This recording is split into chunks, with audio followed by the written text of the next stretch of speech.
Gonna give it just a minute. I just can't remember where there's some system of like when I share my screen, I share my computer on.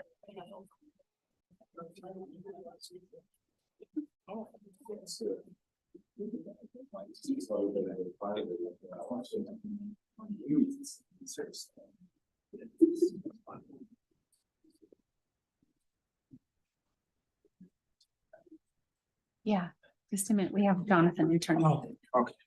Just a minute.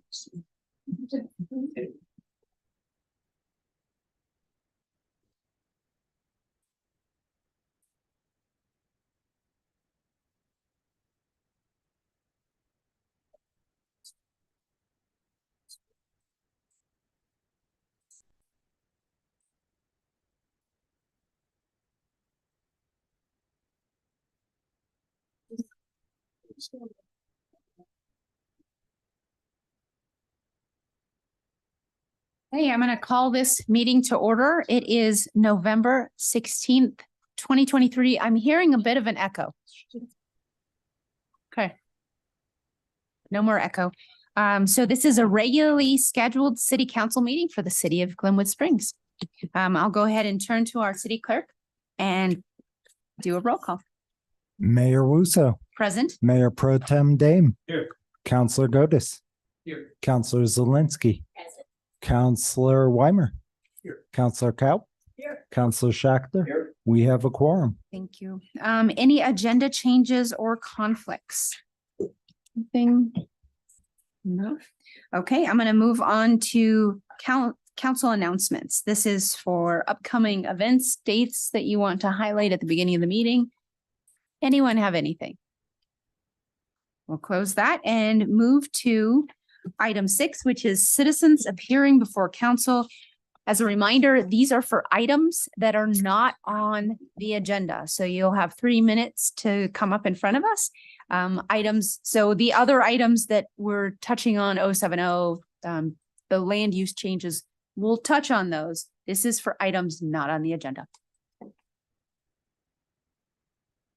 Hi, Yeah, hi, Jennifer. I'm Jennifer Vanian. And Mr. Weimer, Weimer. last time I was listening to you at the last meeting, and we were talking about South Canyon. And I just wanted to give you some feedback on your comment that you thought maybe the hot springs would be dangerous up in South Canyon. And Sure.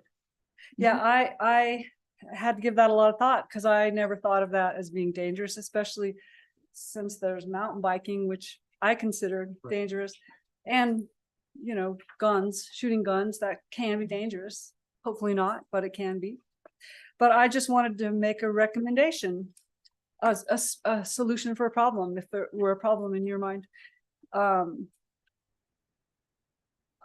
am kind of a connoisseur of hot springs, and I'll go 100 miles out of my way to go to a hot springs. And one thing I've noticed around, I want to say the world, but in different hot springs, if you have a little way to walk to get to the hot springs, a lot less people go to them, and maybe a different quality of experience happens there. So if you just took away the parking lot up by the hot springs and made it a priority to walk into the hot springs from the lower parking lot, that could maybe change how you felt about it. Okay, thank you. Thank you. Rafta, do you guys want to come on up? Sure. Thanks.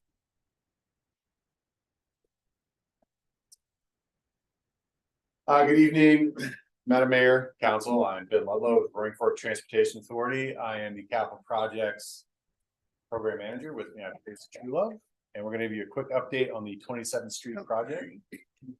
And Tracy has 21,000 emails.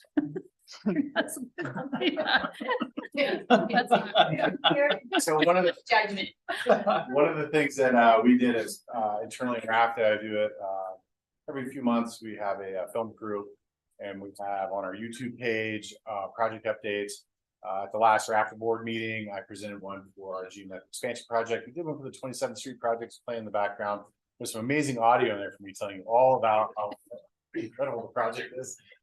We can't get it to play today, so I encourage everyone to check it out on 27thstreetproject.com webpage if you want to see how the project's going and listen to me ramble along. Quick update here on the project right now. We are currently in phase 2. We had our spooky change a couple weeks ago when we had our overnight closure. It worked out really well. We didn't receive any complaints. I know we had a few instances with some people wanting to run through the closure, and I don't know. Anyway, it was a bit of a challenge, but our guys got everything done by 2 a.m., which was great instead of the 7 a.m. So that worked out really well. Again, phase 2, we've shifted traffic over the box right now. We're currently building the west half of the 82 underpass. And we're wrapping up the east side portal. We have done a few more concrete pours over there to get the walls in place and trying to get that backfilled and wrapped up here this winter. One of the big challenges right now is and we had to close 27th Street Day because of this is setting up our pump truck in that location when we do a concrete pour. And so we get notices out when we know that will happen as soon as possible on VMS boards and through our social medias and everything else, that ways we can push information out. What else do I want to talk about, Tracy? I forget. Well, I think, we've moved into what we call phase 2, and it went really well this time. I mean, we took a lot of the feedback from the first traffic shift alignment and we did a little differently, and really that worked better for everyone. So that was a good lesson for the team, and you'll see us continue to make those kinds of adjustments as necessary. But really the project information line hasn't been receiving any questions about the new traffic alignment. We do want to talk about pedestrian safety, continue to talk about it, because it's a really small footprint for a project right now. And there's a lot of people who still just, want to ignore the detour signage. And there's a lot of buses and a lot of people moving in and out of there. So there's some conversations we're having with the city as well, just to look at that Blake Street and the station and what we might be able to do to make that a safe condition through the winter. We also coordinated with CDOT and City of Glenwood staff and RACTA staff for snow removal operations in the project, outside the project on Highway 2, and be responsible for a lot. So we all have their marching orders how to get through the winter on this project. Some of the nighttime photos, it's kind of interesting to see what we're doing. We're striping, we're moving striping. And we did have some really robust outreach to the businesses to find out if they had trucks coming, what their schedule for trucking was. And we just had some great conversation with folks, and it turned out to not be any kind of issue for them as well. So I think we're kind of to the question part, if there are any. And because of your public comment tonight, we won't be taking questions. Okay, Yep. perfect. Well, But thanks thank for you so squeezing much. us in there. Yeah, absolutely. Project.com. Thanks, you guys. Appreciate it. Yep. Thank you guys. Thank you. Lori? We're still taking public comment. RAFTA, unfortunately, there was some miscommunication and they didn't get on our schedule this evening. So we just had them do their public comment during this. So if there's anyone else here for public comment, you get 3 minutes. Come on up, state your name if you're in city limits, and please keep it to 3 minutes. Hi there, Lori Chase, 705 Cowden Drive, and I love the new trash service. It's much quieter on Cowden Drive. However, we don't have any garbage cans. They took ours away a couple of weeks ago, and we put out our black plastic bags, which they did pick up. We still need our trash cans, please. Okay. 705, 705 and a half. We have one recycling bin, which was nice of it to drop off. Yeah. Kind of random. Okay. And thank you. Thank you. Thanks for that, for letting us know. Okay, great. I just heard that our city manager is gonna jump on that one. So thank you. Any additional comments? Anyone online? We have one hand raised online. 2 hands. We'll start with Scott Adams. Now, Scott, as a reminder, this is not the section of the meeting if you were here to talk about land use changes. This is for items that are not on this evening's agenda. So if you're here to talk about anything besides that, you're welcome to turn on your mic. You get 3 minutes, and we would love to hear what you have to say.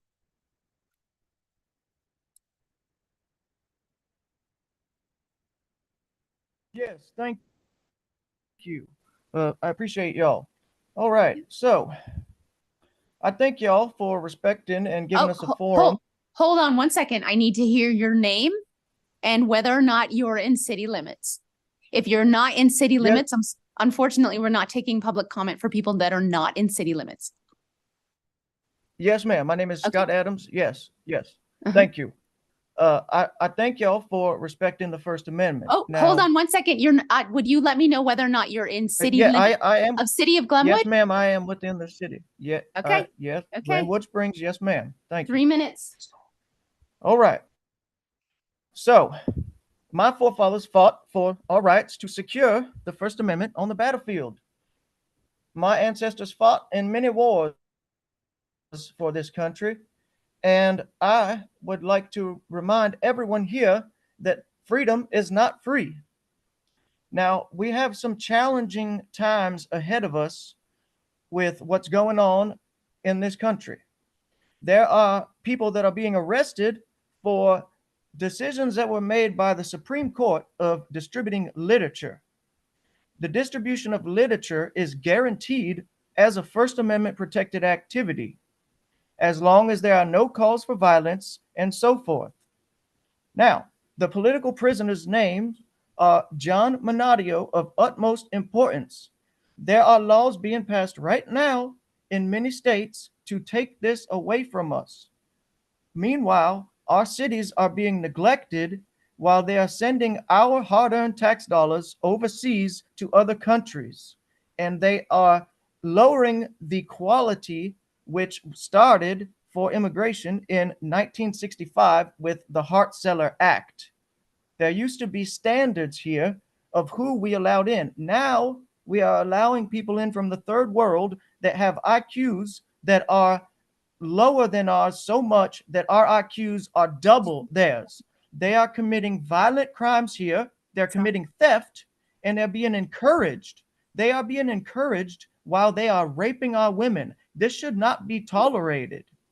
Okay? And I also want to say that what's being taught in the schools is not right because it's one-sided and it's anti-white propaganda. White people built this country, no matter what anyone thinks. We built this country. European architecture is unmatched. The people that are being brought over here can build mud huts and shanty towns. Now, this is not right when you consider the FBI crime statistics.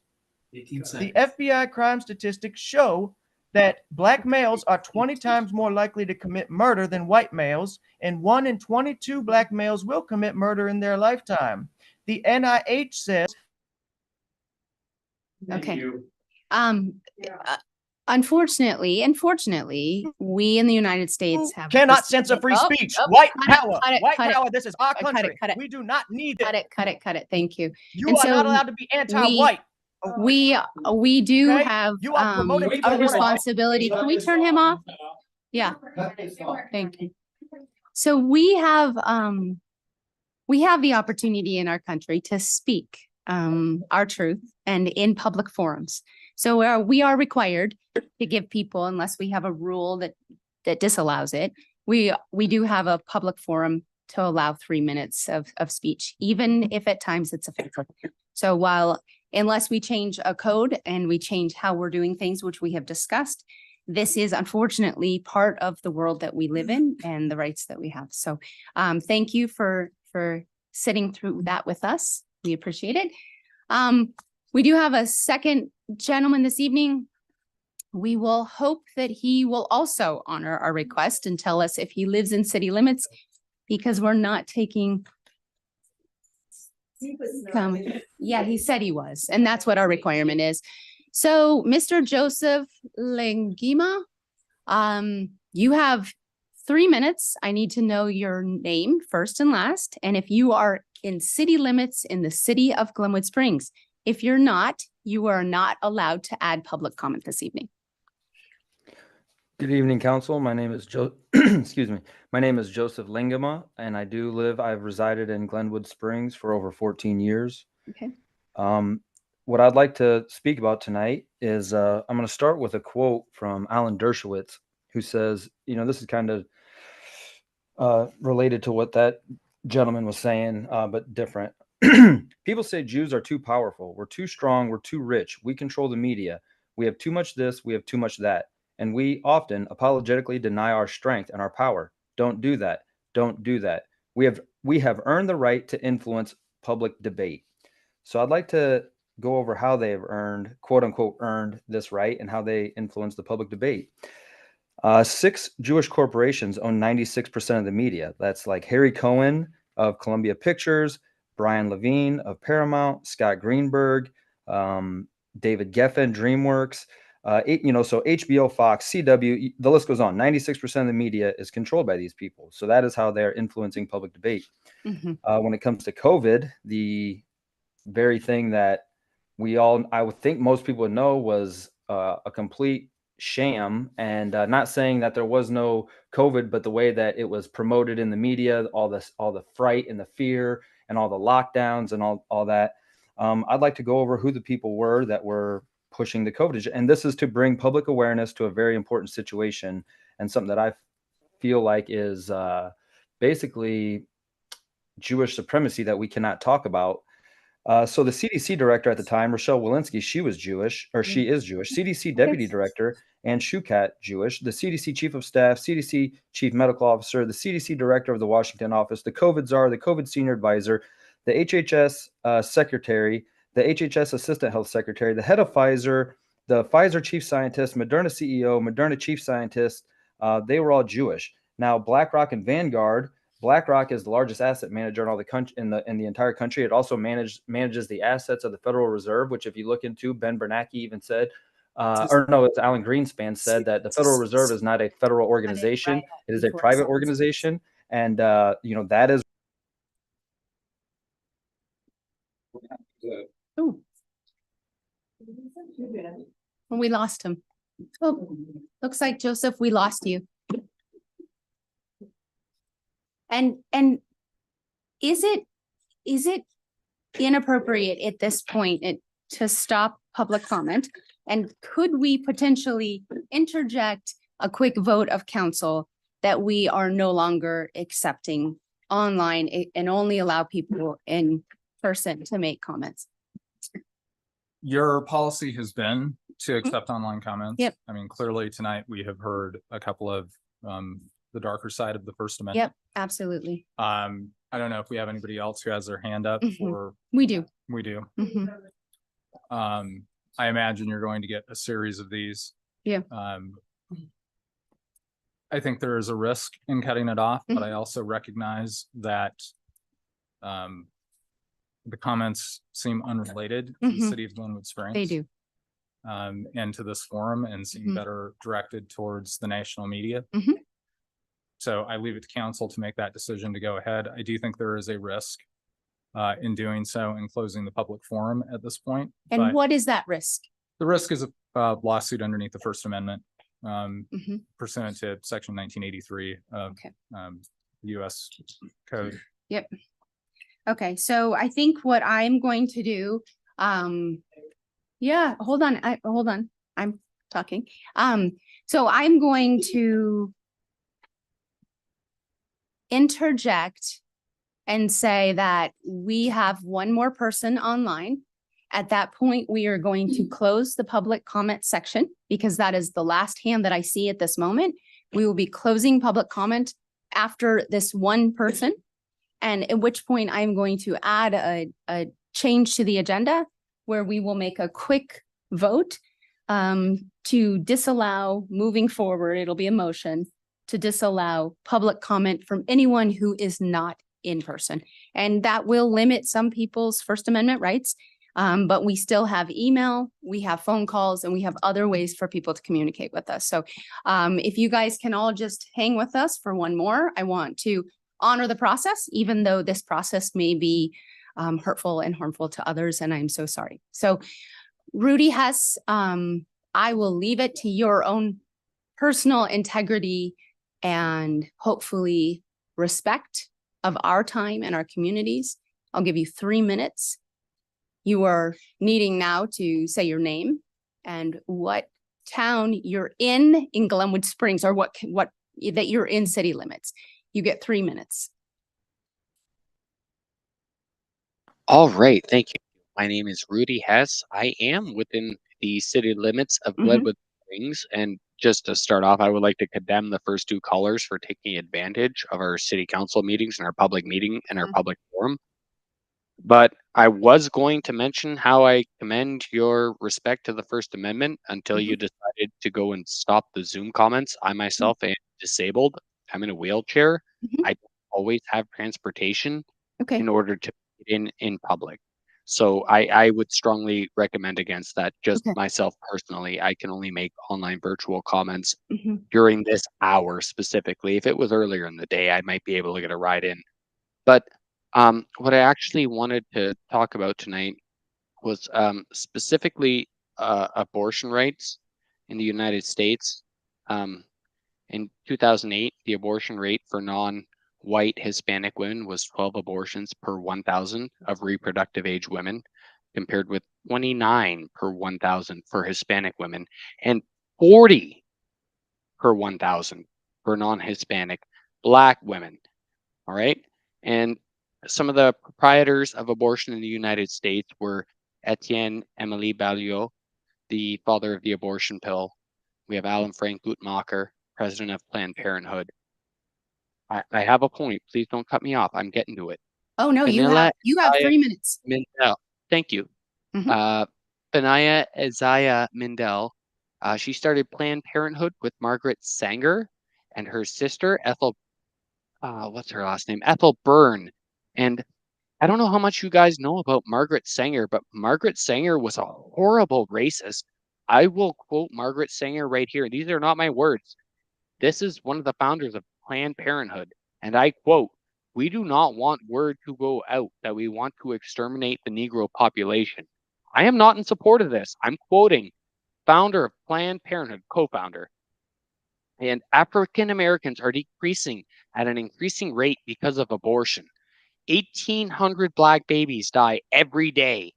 54,000 Black babies die every month. 650,000 Black babies die every year. 13 million Black babies have been aborted since 1973. They're 13% of the population, African Americans, but they commit 35% of the abortions in the United States. 25% of the Black population has been lost due to abortion. Abortion is the number one cause for the death of African Americans. And if abortion continues over the next 30 years, the Black voting power, Black families, and Black people themselves will be nearly extinct.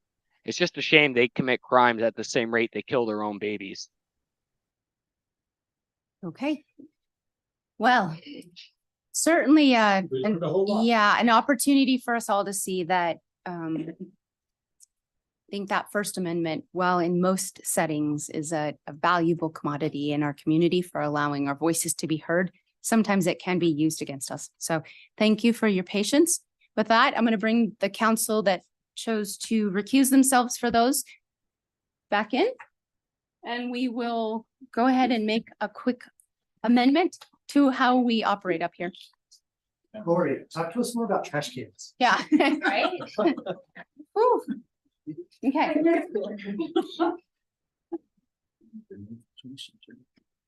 No, we're gonna just go ahead and do it right now. So I'm going to make a quick motion. I'm gonna make a motion that moving forward, council or community comments and our general citizens appearing before council is only in person, that we will not be allowing public comment until further notice, except for in person, which means that for those who do have disabilities, we want to honor that. You're more than welcome to send us emails, and our phone numbers are posted on the website. So do I have a second? Second. Can I get it lights on for everyone? You go. Okay, let's see here. Jonathan? I'll second that. Okay. You want to, all those in favor? Can we Oh, have some discussion, please? yes. Yeah, sure. So- I thought people were just agreeing. No, Okay. Right on. I just, Wait. Counselor Zelinski. I just really quickly, I'm disappointed Mhm. in the way that our process has been taken advantage of, but I don't want to penalize the larger group because of the bad actions of a few. Okay. And so I would encourage us to pursue a better vetting process, maybe an application in advance so that we can like have them zoom in some other way. But there, you know, one of the things that I've always encouraged with my community outreach is that we want to hear from the people in the public. And it isn't always easy for them to get here in person. And I don't want to shut that artery down. And yes, we have other things, but I feel like there's something really valuable about hearing from people. So I encourage us to find some way to like not indulge people like we've heard from this evening, but not shut it off to people that really valid, you know, have a contribution to our community and have earned the right by residency to speak to us. Okay. Okay. Counselor Cup. And I will echo Aaron's comments. I feel like, you know, we opened this up during COVID for more of our citizenry and residents to be able to comment and take part in our meetings, and online is a very valuable tool for that, for people who aren't able to make it here to our chambers on our nights of our council meetings. And although I will say personally, I found these comments very offensive tonight, and, you know, using our forum of our local meeting to take over and make their own political statements. It is a First Amendment right, but I believe we should have a better vetting process and be able to make sure that people that are speaking are members of our community. We used to have them state an address. We got away from doing that. Well, we did. If we can have a way to vet better, it can, Yeah, can I be way to really honest with you? This has been the subject of a lot of discussion amongst the attorneys in the state.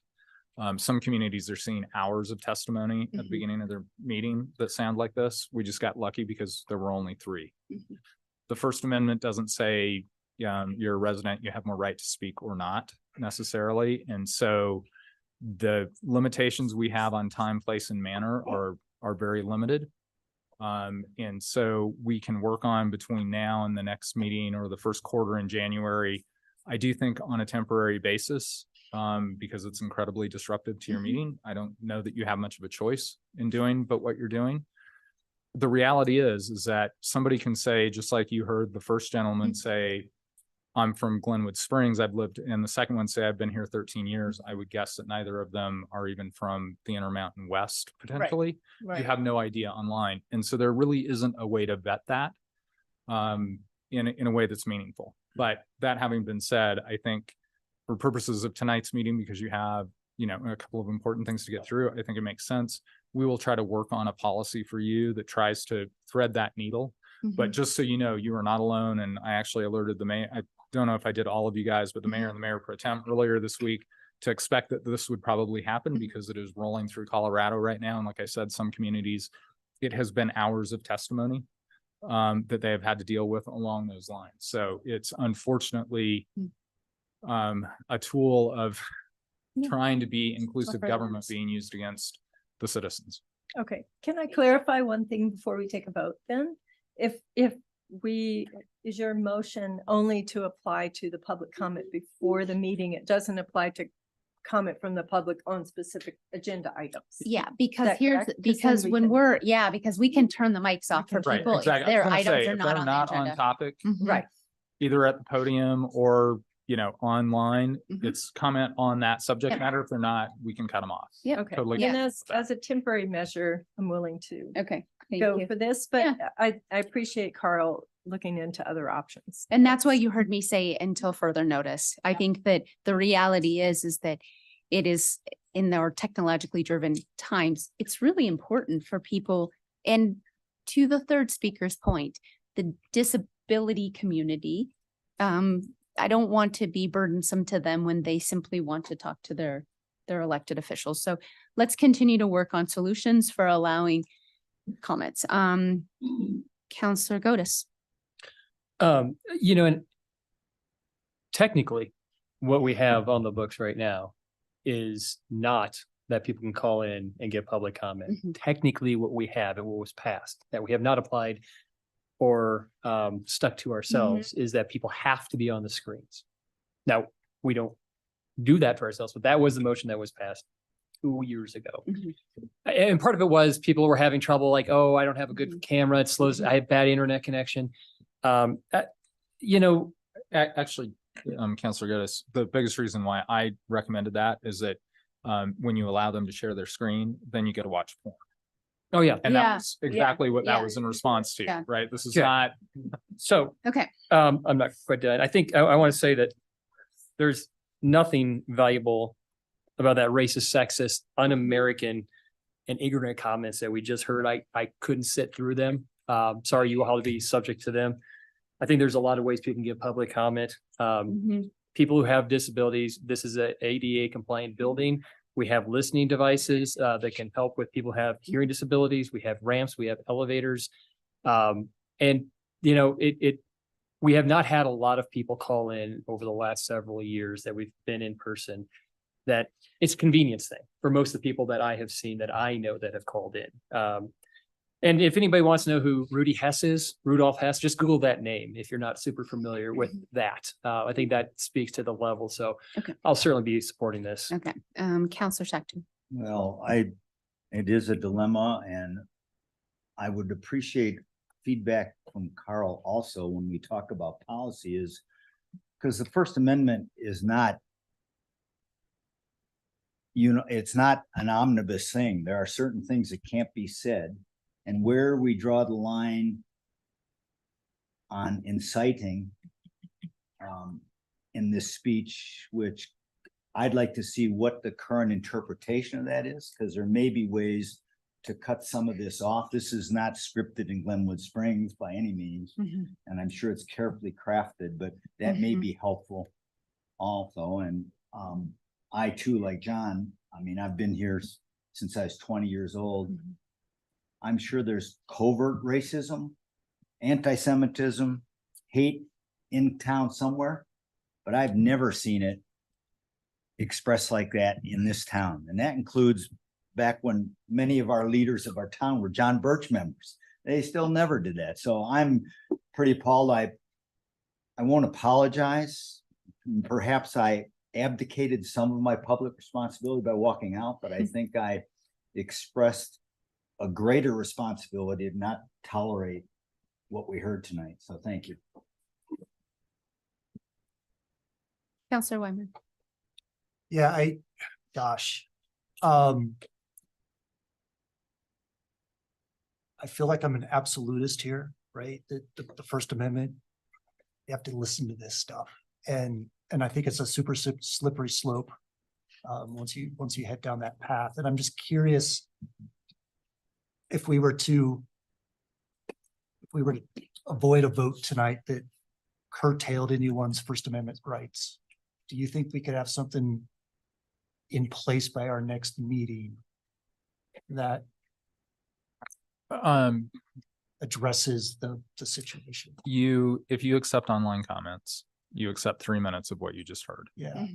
And I hate to tell you, there's not a lot of, there's not a lot of space in there. It's black and white. It's very black and white. And I do think the difficulty is, I do think that it is a reasonable time, place, and manner, which is what you can do, time, place, and manner restrictions to disallow online comments, live online comments. I do think that the more slippery slope, sorry, that's always hard to say, is that to somehow try to weed out which speech you're going to accept and not. And that's why, my recommendation will be in 2 weeks, probably to do what you're doing now on this particular issue, unfortunately. So the motion was to prevent, To disallow to disallow online comments until further notice. On During on the public 3 comments. minutes on the Yeah. the upfront. Yep. citizens appearing for items not on the agenda. Yeah. And reminding everybody, we take comments in a lot of different ways. And even though they can't make it into the packet past about 4 o'clock, and part of that is a noticing thing, those comments, just so the public knows, those comments always make it to council. We always make sure they have them. And I think one of the things we may try to institute is I do this in a couple of other jurisdictions, is literally having a list of names and comments that have been made as a spreadsheet for the mayor to acknowledge at the beginning of that public comment section, so that people understand and know that you really are hearing them and you've read them. And so I think that's important. Okay. Counselor Dunn. Just real quick, I mean, before 2020, Zoom in these meetings wasn't even a thing. And online comment wasn't even a thing. It was strictly for business to do overseas calls or whatever they did. So I'm in full support that we temporarily suspend this, and I would call for the question if I may. Okay, great.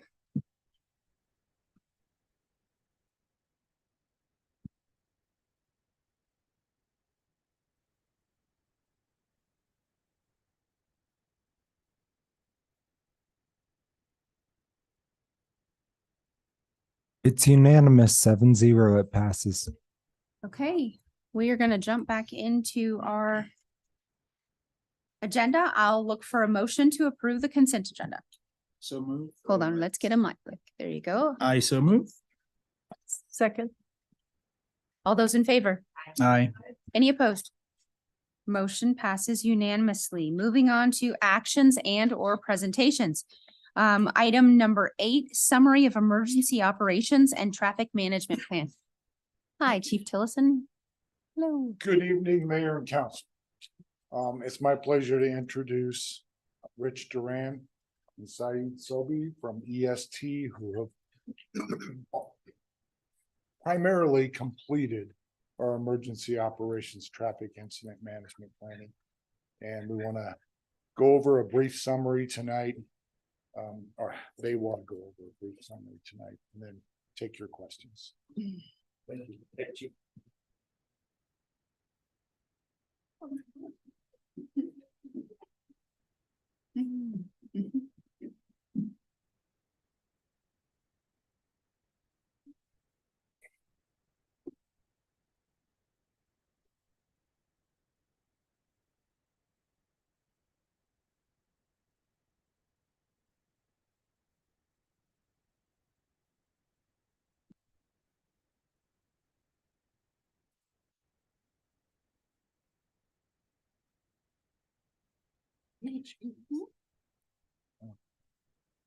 All right, well, thank you, Chief, and thank you for letting me come to present this emergency operations traffic emergency management plan for the city of Glenwood Springs. Saeed and I, we work with EST and had the pleasure of working with the city and all the stakeholders who include an advisory council, which is Chief Tilliston and Deputy Chief Gerard and Chief Harris, along with the city managers. That's been a wonderful experience and been nothing but hospitable. And we are grateful and thankful for that. We have worked with several different stakeholders too, and I'm going to give you a brief explanation, maybe an orientation of what the plan all involves, understanding that it's a larger plan. It's some 80 some odd pages, and I can't go over the whole thing, but I'm going to try to hit the highlights to give you kind of understanding of what it all entails.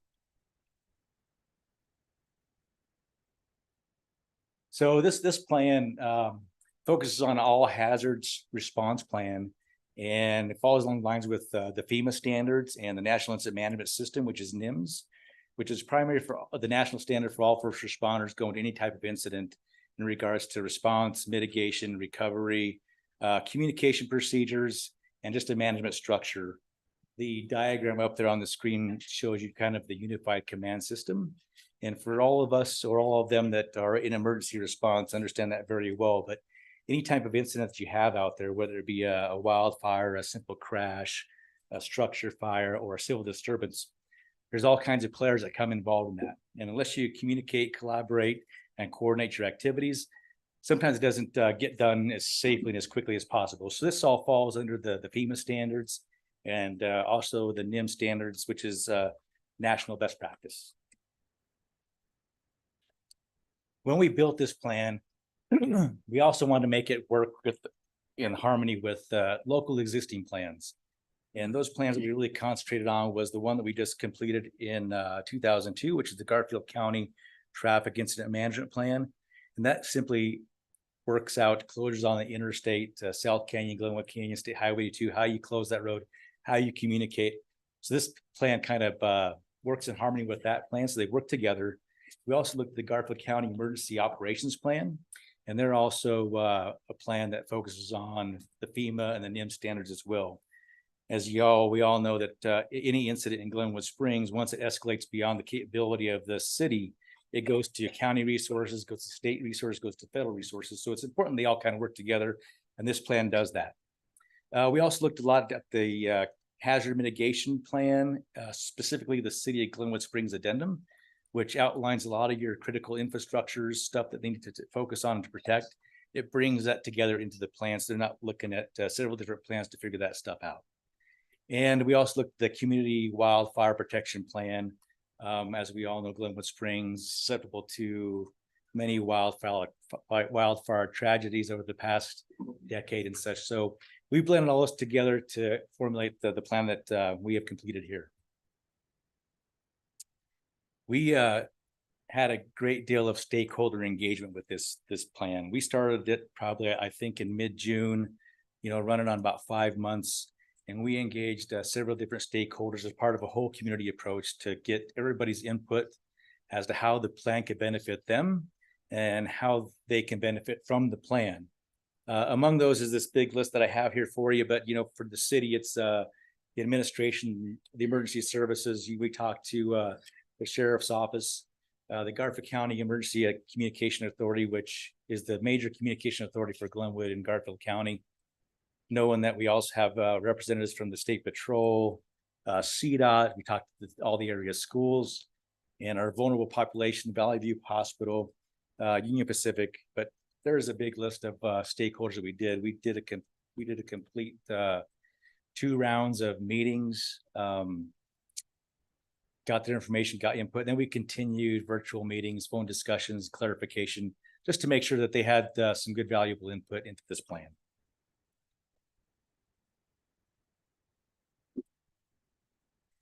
So this is a quick snapshot of the picture up on the right-hand side. This is the boundaries of the Glenwood Springs Fire Department, and the city limits. There's the black boundary in between that. But this is what the plan focuses on and the footprint of this plan.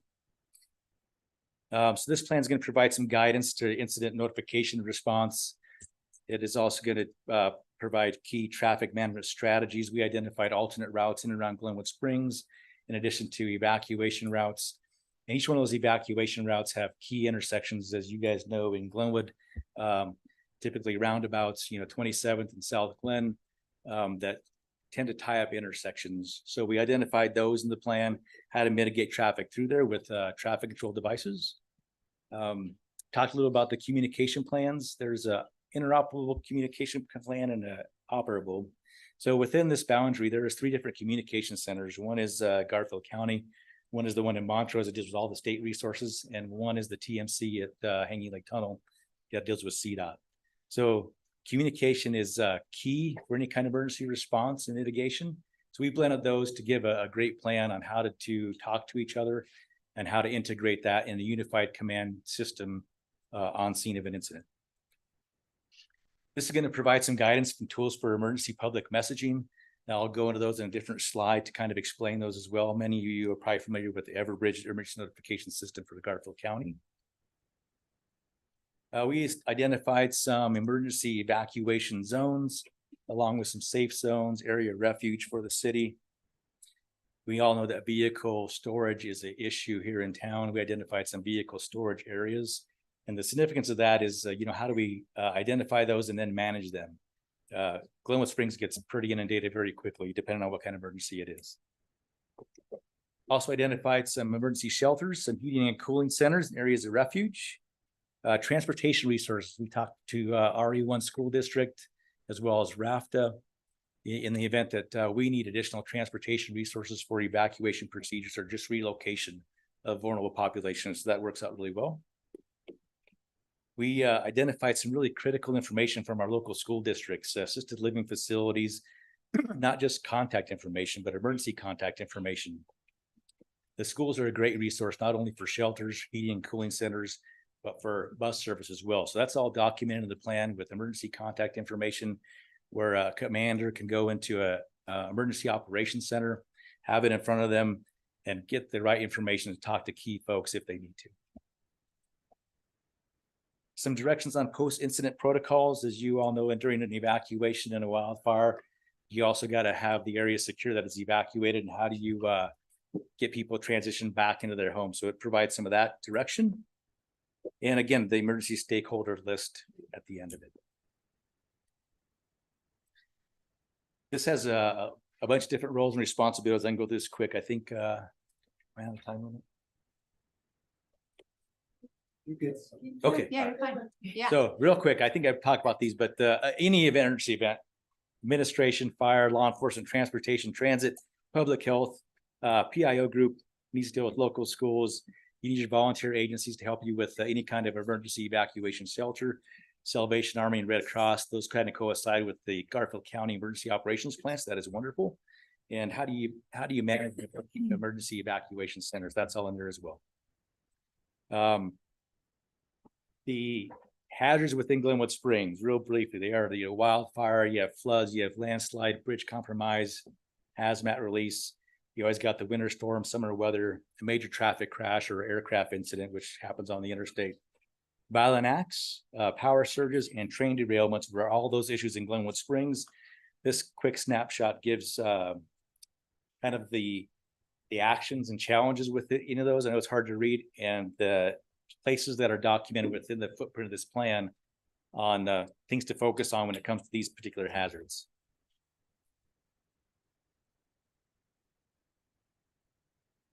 I talked briefly already about the communication protocol interoperability, so I'm not going to go over this slide.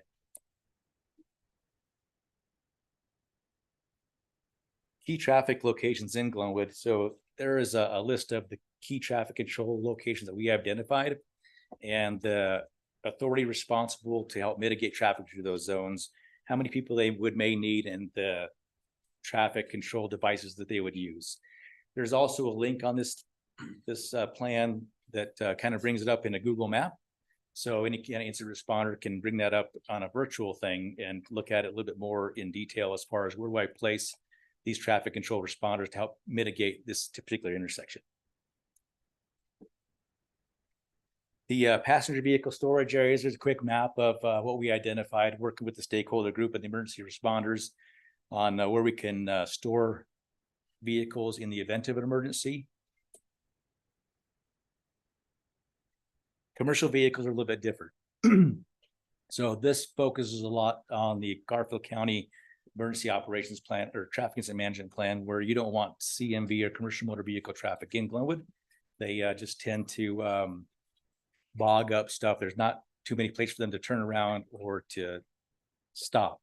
So this slide here shows you where they're just parking them on the interstate. There's a couple places on Highway 6 in West Glenwood where they're designated emergency parking for commercial motor vehicles. We have that in the plan. And then of course the plan dictates for them to park along the interstate. They can self-sustain themselves for quite a bit, and they're out of the way. They don't come into Glenwood. New to this plan is commercial motor vehicle parking just east of the no-name tunnel, and then in the no-name rest area. And when that gets full, they simply just turn them around and send them to .0 emergency truck parking. So hopefully with this plan, we can keep most of them. We know that they still will filter into Glenwood Springs and the local deliveries are exempt, but trying to keep them out of Glenwood during an event of emergency is a big plus. Public information real quick and community notifications. I talked a little bit about Everbridge, but this kind of gives the incident commander a snapshot of the resources they have to get information out to the public. So Everbridge is one. That's the emergency communication notification sign up you can do with the communication center. The ReachWell app is provided with Everbridge. If you sign up, it provides that language translation. So if you don't speak English, that will help you get that emergency message in the language you want. The integrated public alert and warning system is IPAWS. It's more intended on a larger audience to ping cell phones in the event of emergency to give them some kind of direction. A really positive one that we discovered during this process is the comm center has this incident roadway user messaging where you can text a number, and then the comm center will put the information in there.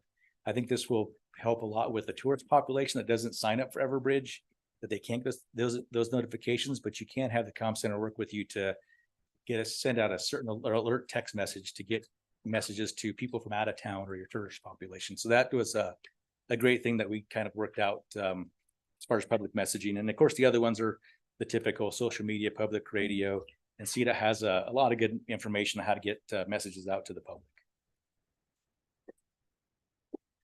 We did evacuation zones, and when we identified the evacuation zone was in the footprint of the Glenwood Springs Fire Department. We looked at primarily the natural topography, the major roadways, and the evacuation routes, how to get people out quickest. Existing neighborhoods were always also looked at, some census data, and the city has a great zone map that we looked at as well.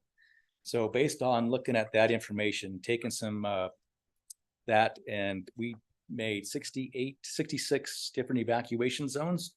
They're broken up on this footprint that you see on the map. This is also an interactive map in the plan, so you can blow it up and see it in far more detail on what it actually looks like.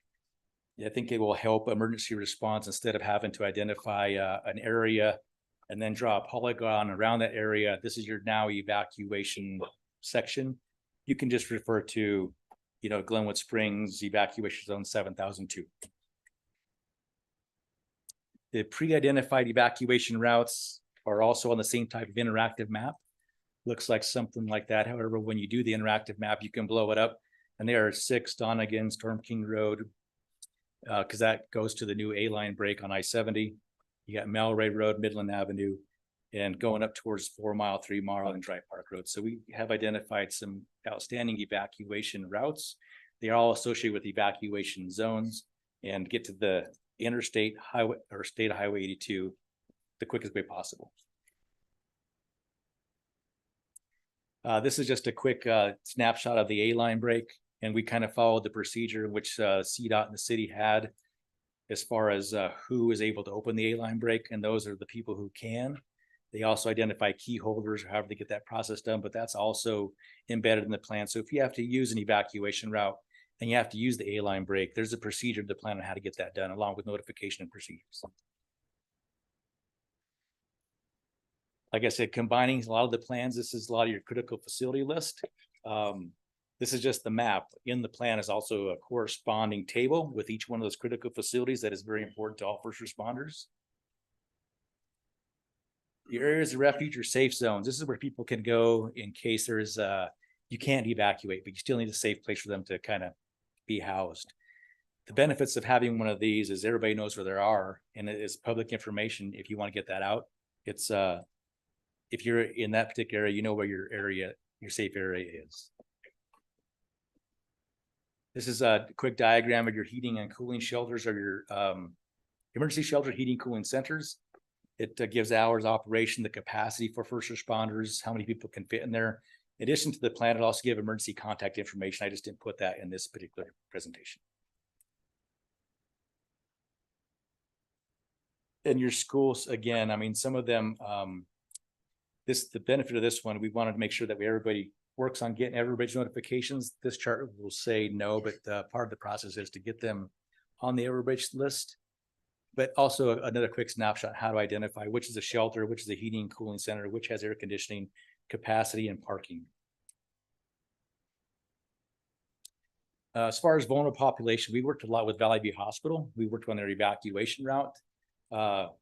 Garfield County Public Health, and I did try and identify a vulnerable population list to get onto this plan was a bit of a challenge, but Garfield County Public Health had described ways they can get that. So as long as we have a path to grab that information, we do so in the plan. That's for the public health, which is great. Of course, we also have all the information on all the schools and emergency contact and the assisted living facilities in Glenwood. And lastly, for this plan, it's going to require some training. It's going to require some maintenance, some revisions, some annual review. It also gives guidelines on when to review it, how to review it, who needs to sign it, and what makes it a good authority piece for the city of Glenwood Springs and for emergency responders. So with that, that was the quick overview of the operations plan and the emergency traffic plan. And I guess we would open up to any kind of questions you may have. That's exactly it. Yep. We'll bring it back to council for any questions. Councilor Weimer. Thank you. That's awesome. It's always, I mean, it's like a blanket being wrapped around you, right? Like it's nice to see. One thing that caught my eye it was around train derailment, right? Is environmental management mitigation part of this overall plan? If something were to spill into the river, as an example? That is not in the plan. I mean, that's in different plans. Okay. And specifically Garfield County, when you talk about EPA, and especially when you involve a train derailment. Yep. It's gonna rise to a level of at least the county resources, so they have that. Do you know, are those resources readily available? Is it something, that we can deploy?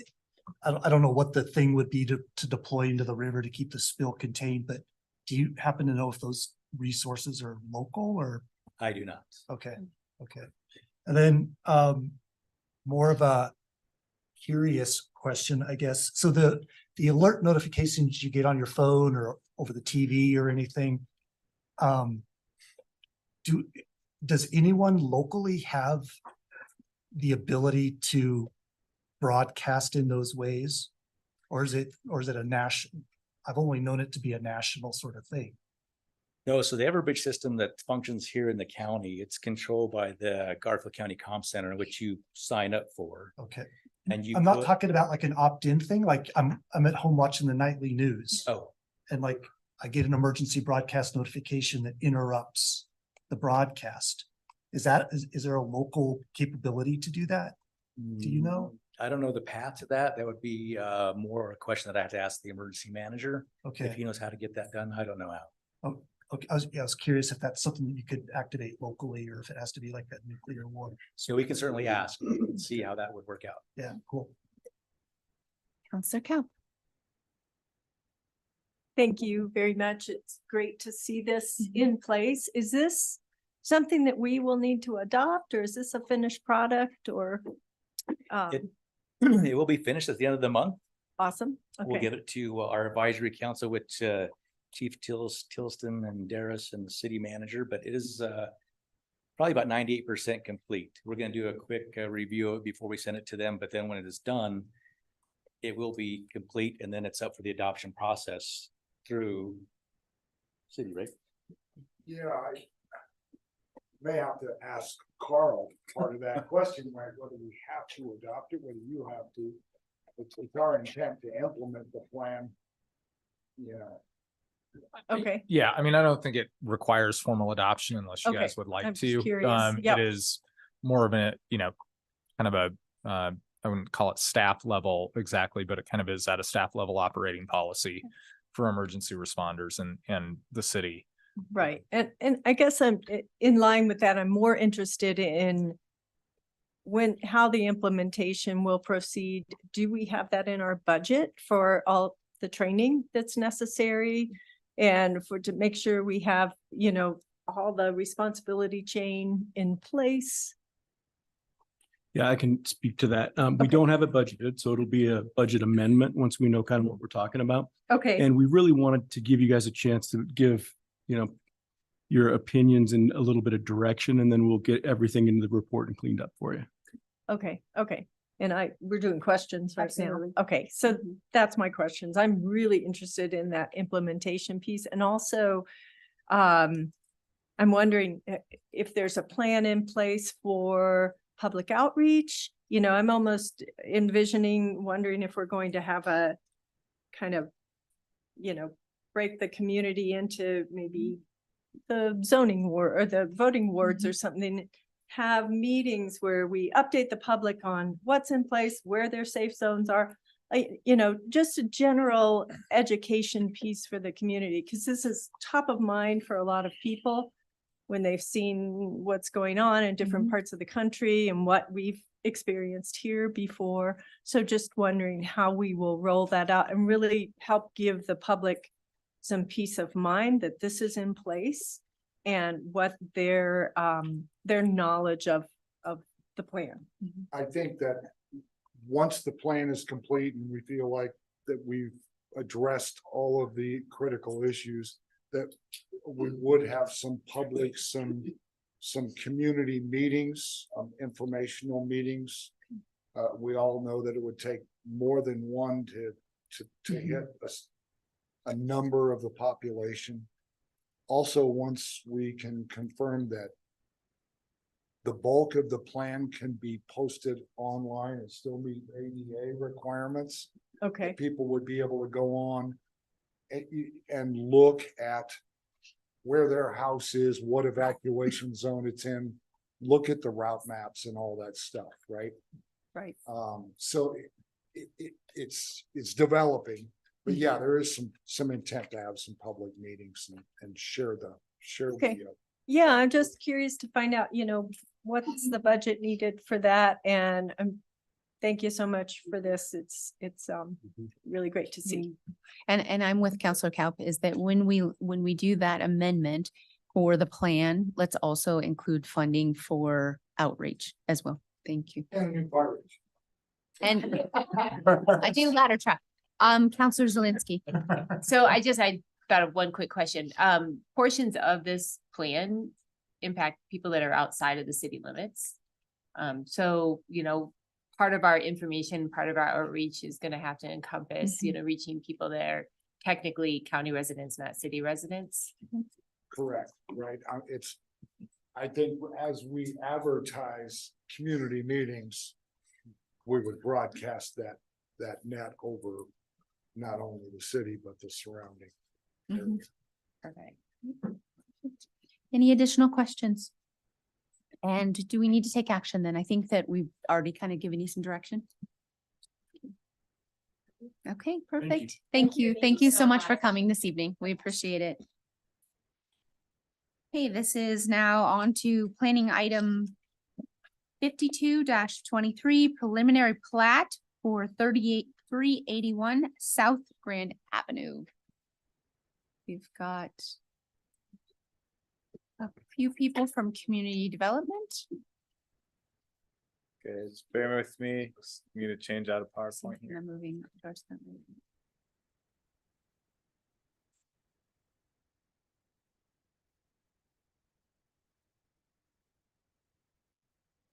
Okay, so Emery Ellingson from Community Development presenting planning file 5223, a preliminary plat for 3381 South Grand, and I'll be sharing my screen.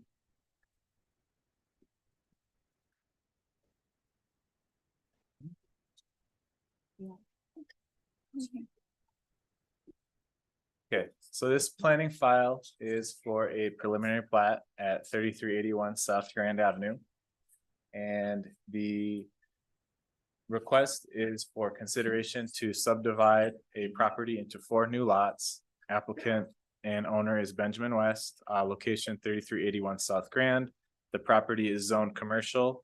The existing use, there is an existing duplex on the site, and surrounding land uses is a mix. Directly south is the Roaring Fork River. Across Grand Avenue is Municipal Cemetery, and then there's residential to the south and a mixed use building neighboring kind of to the northwest. So again, council's actions tonight would be approve the item with conditions, deny the item, or continue the item to the next regularly scheduled meeting.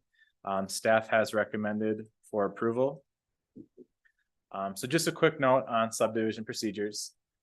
So anytime a subdivision creates 3 or fewer lots, so if you have 1 property and you make 3, that process is done at an administrative level. Anytime you do 4 or more, it goes to first Planning and Zoning Commission and then City Council. And so that's why you're hearing this tonight. And then again, so there's 2 subdivision processes. One is that minor subdivision. It's all done administratively, just kind of the workflow here. Applicant would submit it, staff review and approval, and then applicant would record that subdivision. And that's for 3 or less. Anytime you go to 4 or more, it's a little bit longer of a process. You get split into preliminary plat, which is what you're reviewing tonight. And then if that were approved, the applicant would have to follow up, submit a final plat, which would be reviewed at the staff level. And then the finished product would be recorded with the county. So just to give you an eye of what's being considered, this is the existing property, and these are the proposed 4 lots. So the existing duplex is right here. And so these are the 3 new lots that would be created. And I'd like to point out too that this is a subdivision application, so it's not a development application. So this is strictly just for subdividing, creating the lots, the property boundaries. So again, this is just another view, a little bit closer. And then I also wanted to draw attention, another aspect of this application is a fisherman's easement. And so a fisherman's easement, this is 10 feet in width, and it would be basically access for the public from the river, and that 10-foot strip band. Access would not be gained from Grand Avenue through the property, just strictly from the river. And again, the way that is basically accepted by the city is this process for preliminary plat. This was sent to River Commission for consideration, and they recommended acceptance of the easement. These generally are not signed. River Commission also, in their discussion, requested that staff try to create a map of these and start mapping these as these are accepted, because there are ones that exist, but then just kind of communicating where these are. So again, that would be an aspect of approving the preliminary plat. If you want to discuss that more, have more questions, let me know. So the criteria for accepting a preliminary plat are as follows.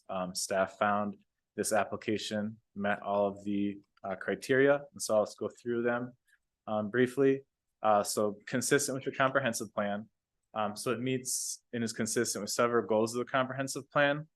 And a lot of the ones that I've listed, compact urban form, increased housing density, that would be if there were development on the site.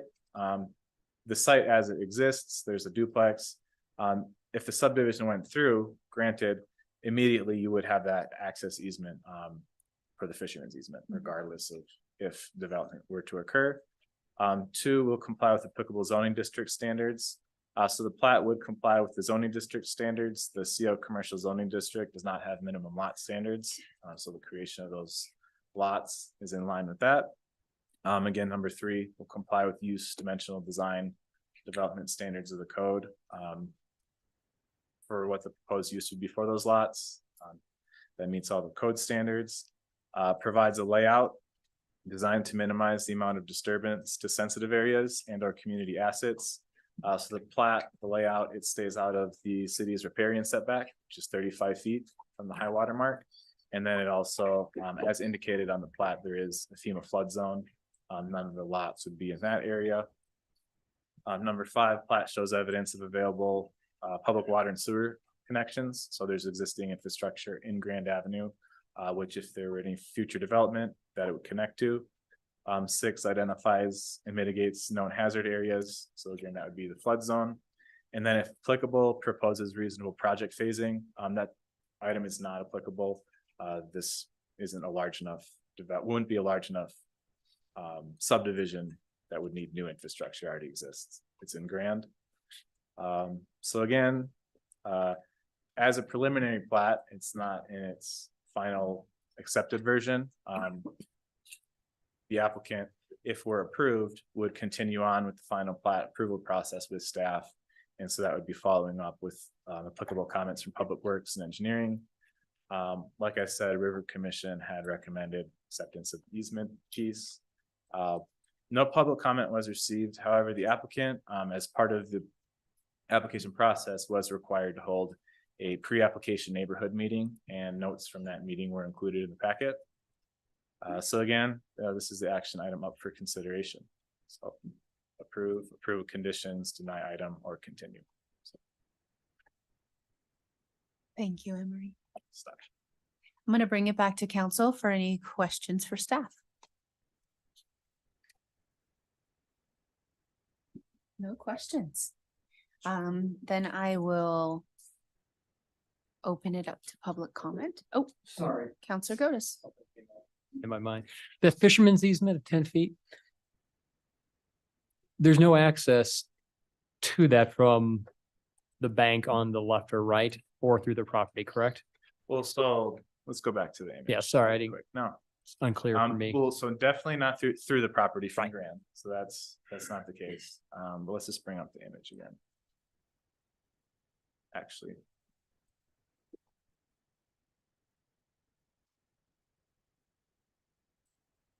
Let's zoom in.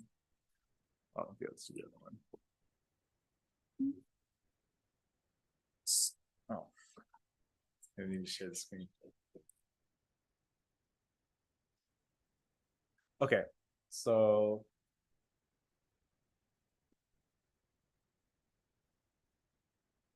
This is the property boundary. And so then this is the, the river, general shore area. So that's how you would access it. So I guess my question is, the only way to access it is by boat. Correct. Okay, thank you. Sorry. Yeah. Nope, I should have asked that easier. And I guess to elaborate, and that was part of River Commission's request to put more information together, accessible to the public to understand where these all are, how they link up, just to have that as these occur. So. Thanks. Sorry. Counselor Weimer.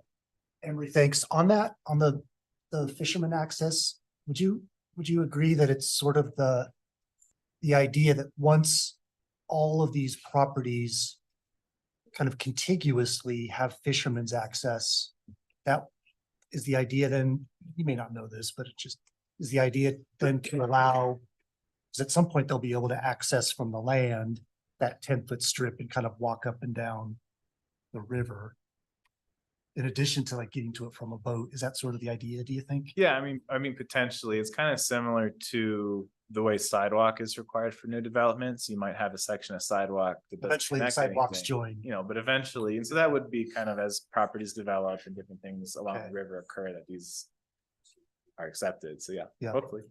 That's it, yeah. Cool. Okay, no additional questions from council. I am going to open this up to public comment on this agenda item. Anyone here? Ben, this might be the property owner.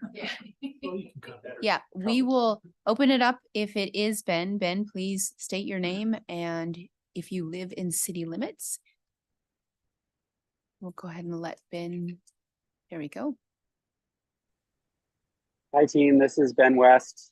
Sorry, I'm on a Zoom here, but I thought I could use my camera. I live in city limits. My address is 1319 Walls Avenue, and this is my project. So I'm excited about it and hope that it, works with the comprehensive plan and the city's goals to add more housing, and love to answer any questions you guys might have. Okay. You know what, Ben, it's been kind of a quiet crowd up here tonight on your agenda item, which I think is always a good sign. I'm going to bring it back to council for a motion or, yeah, Councilor Dunn. Did we have any other public comment? No. No. Yeah. So, thank you for double checking, but no, we don't. Councilor Dunn. Thank you, Madam Mayor. If I may, I'd like to move in planning file 5223, the preliminary plat on 3381 South Grand Avenue, that we approve the preliminary plat with the findings in the staff report. Yeah, go ahead. I second. Okay. We have a motion and a second. Do we want to call the question? Thank you. Oh, do we have comments? Sorry, I didn't see that. There we go. Councilor Gotis. I guess as a question, so does that 10-foot strip, I think I saw that it accounts for parkland dedication? So if and when development were to occur, it would get credited towards it. Based on the values and the way that's assessed now for would be proposed for those 3 townhome developments, it'd be the fisherman's easement plus approximately like $1,000 of dedication fees. So it'd be both to meet the requirement, because the land wouldn't quite meet the full requirement. Okay. I guess it's a comment. I think that fisherman easement, I like the idea of the river being, even if it is just accessible by boat for these landlocked properties, but setting in process the community philosophy that 10 feet of the riverbank is a sidewalk. And so if we were to look at something that is not on the river, we would require a sidewalk that usually has like 2 or 3 feet of buffer space in our code. Homeowners don't get credit for that 2 or 3 feet for parkland dedication fees when they do a development application. I don't believe. Correct. Okay, just checking. Another question. As a statement viewed as a question. So I don't think this should be. I don't think that this should be credited for parkland dedication. I think that this should just be an expectation for public use. It's not a huge deal. But I think if, you know, you were to be amenable to that, I'd like to offer that as an amendment to the motion. Because that access at some point for all those properties as they get redeveloped is going to be a neat little ability, because not everybody has a vote. It's an access and equity concept to me as well, because everyone doesn't have a raft they can jump into and fish on that side. So I would love to see maybe if who made the motion? What your thoughts would be on an amendment to that? I thought you were gonna start talking. Yeah, I know. I always usually do. At this point, the way this sits is per code and everything is the way we need to do it. Correct. Then I'd like to leave it alone. Okay, thanks. Councilor Kell. Oh, that's fine. I was just, if the amendment was considered, I guess I see it a little differently when you have riverfront access on a property and you open that up to public access, that to me is more of a park type of access, whereas, you know, the strip along the sidewalk is along the public road right of way where we have public access is more expected. You know, a lot of properties along the river do not allow this. So I do see it as a more valuable attainment for the city. Okay, great. We'll go ahead and, unless there's additional comments up here, I'm going to call the question. Thank you.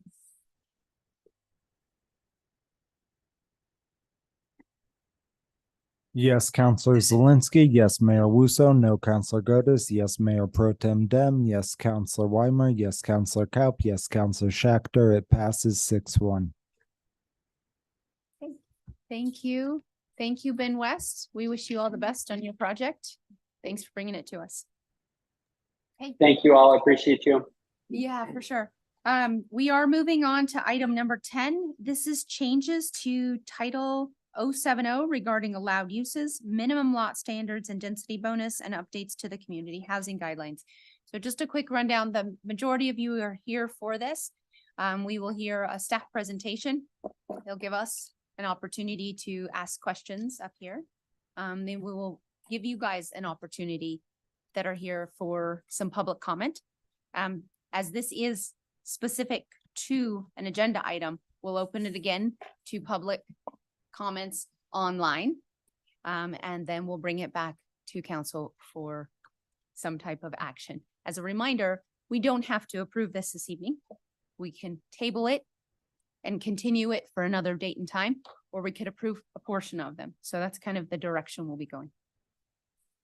Thank you for that, Madam Mayor. Mayor and Council, Hannah Klossman, Community and Economic Development Director.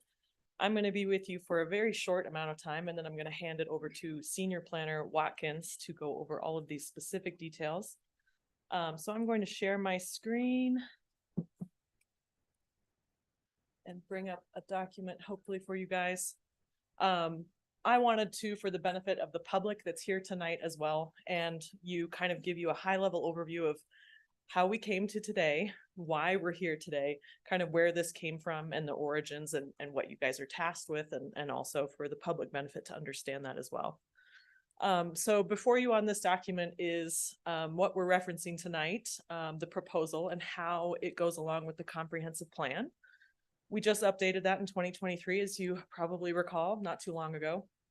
I've included the goals here that the proposal is addressing, as well as a little bit of background, and then the highlighted in the colored section there. I'll have to scroll down. Those are the policies that are in our comprehensive plan that support the goals that are in the bold on the left-hand side. So this is just a quick overview for you guys of pulling out really where this has come from. We finished the comprehensive plan. The comprehensive plan has an action plan embedded in it. And the action plan is really what's given to staff and City Hall and all of our departments of like, this is what we've agreed that we want to move forward.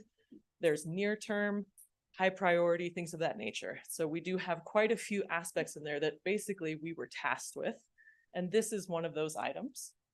So in the comprehensive plan, it mentions the strategic housing action plan, which is also another plan that you guys approved recently, which is directly tied to what we're bringing to you today and the recommendations of that plan.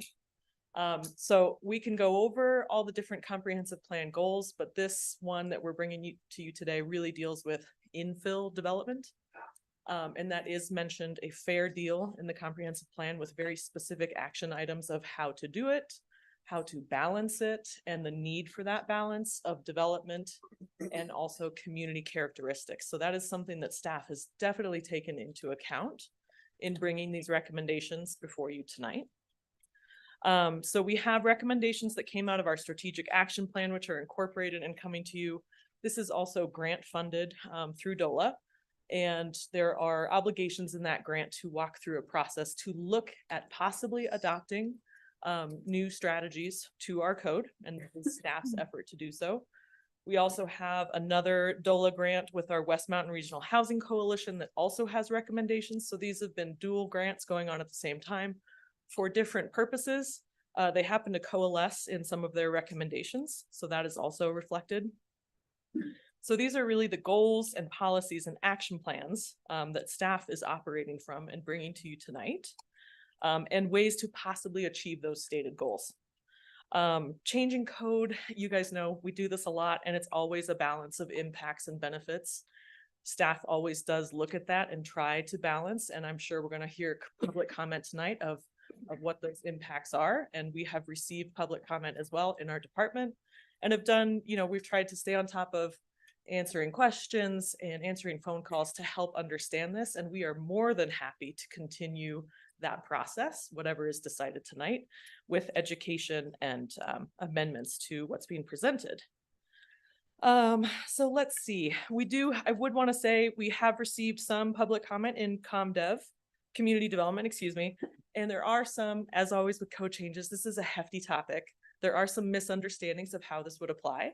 So Watkins is going to get in pretty deep with his presentation, but I just wanted to point out, we've heard a lot about the golf course, and I want to dispel any rumors that this is directly targeting redevelopment of the golf course in any way. That truly is not an aim of this, and likely would not happen with the proposal. And I'm happy to answer questions from the public on that, as well as you if you've heard comment regarding that. As Madam Mayor mentioned, you have the ability tonight to approve pieces of this, add to it, change it, not accept it at all, refer it back to staff if we need more education, information, all of that. That's pretty standard when we change code, especially when we're dealing with this large process. So we are fully expecting that back and forth with you guys as well as the public, and we welcome that. So I hope you brought all of your list of questions. And regardless of where we end up tonight, like I said, staff is available for questions from council as well as the public. Hold office hours, you guys can all come, it'll be great. The one last thing that I will mention before handing it off to Watkins, I did include at your request some articles attached in your staff report. I do hope you had a chance to read those. The main goal was for me to provide you some information as requested on other areas that have adopted similar policies and how that kind of turned out. I tried very hard to get a balance there. So you'll see there's some articles that are in support of these policies, and there's some articles that are not in support of these policies. But really what I found interesting, we have several states that have passed similar policies to this and several jurisdictions that are trying it out. So we do have a little bit of timeline of information. It's not super in-depth. So I attached 3 articles. There's not a whole lot out there, but it does give you an idea of what's happening in those areas if you want to review impacts as well, of how this will actually play out in reality. All right, so that is my overview. Watkins is going to give you the presentation, and then we're going to welcome all the questions that you guys have. And thank you so much. Thank you, Hannah.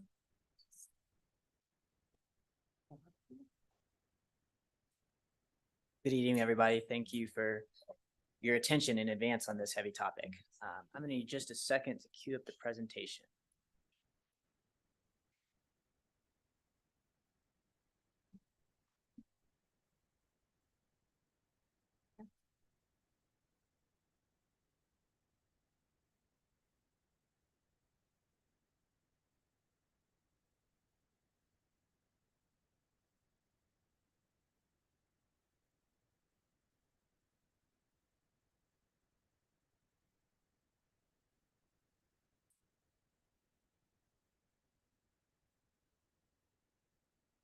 Okay.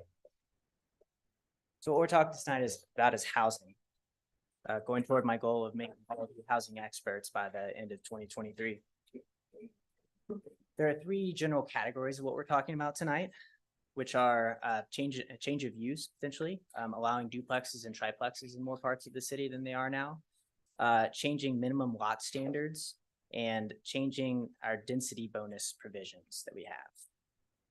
So to anchor us in where we are right now, this is a continuation of work that we've been doing in the city, both in the comprehensive plan that Hannah was talking about, as well as in our strategic housing plan update. We did a couple sessions of an open house in February of that, in which I know some of you were there. There were boards that presented some of these ideas. There have been some public meetings as well with both the P&Z and you all City Council. And then we adopted the strategic housing plan update in July of this year. We've taken this to P&Z for a work session. We've done a community survey that was online for 4 weeks. And the Planning and Zoning Commission gave a recommendation to you all in October. Just one example of how the strategic housing plan update relates to what we're talking about tonight is one of the recommendations from it was to update the zoning code to enable up to 3 units on lots currently zoned for single unit housing, requiring deed restrictions for additional units. I think you'll see that this ties in pretty closely to what we're talking about here. So I have a couple of slides on the survey results. We can go into it in more depth if you all would like. My purpose is just to try to kind of fly through this. We asked people if they'd be in support of allowing duplexes in these 3 zones. And we found that in general, people were in favor of them. We asked about if people were in support of allowing triplexes in these 3 zones. These 3 zones being the RR, which stands for rural residential, RL, which stands for rural low density, and then RM1, which stands for residential medium density. When it came to triplexes, respondents were in favor of allowing triplexes in the RR and RL zones, but not in the RM1 zones. I'll also note that even though we had really good participation in these surveys, it was one of our better performing ones by numbers, I think 559 respondents. The spreads in most of these votes aren't very big. So when you look at duplexes in the RM1 where 51.1% were in favor of allowing duplexes in some form compared to 48.9% opposed, that's a spread of 11 votes. And with triplexes in RM1, that was a spread of 24 votes. When we asked people about our density bonus provisions, we had a question that was open-ended about what do you think should trigger a density bonus, which is the way we intended it to be kind of a way to ask what's important to you? What do you think we should incentivize? So some of the repeated results we got were senior housing. And then we did hear some kind of just anti-growth, anti-development sentiment in general. We heard a lot of interest in ADUs and in grocery stores, and as well as for transit-oriented design. We also heard both through this open-ended response question, as well as more generally, some confusion about the topic and phrasing of that question specifically and of the survey, which is understandable. And whenever we got those questions, we tried to answer them. We also know that the survey that we did has some limitations. The respondents, as they self-identified, were skewed pretty heavily toward wealthier homeowners.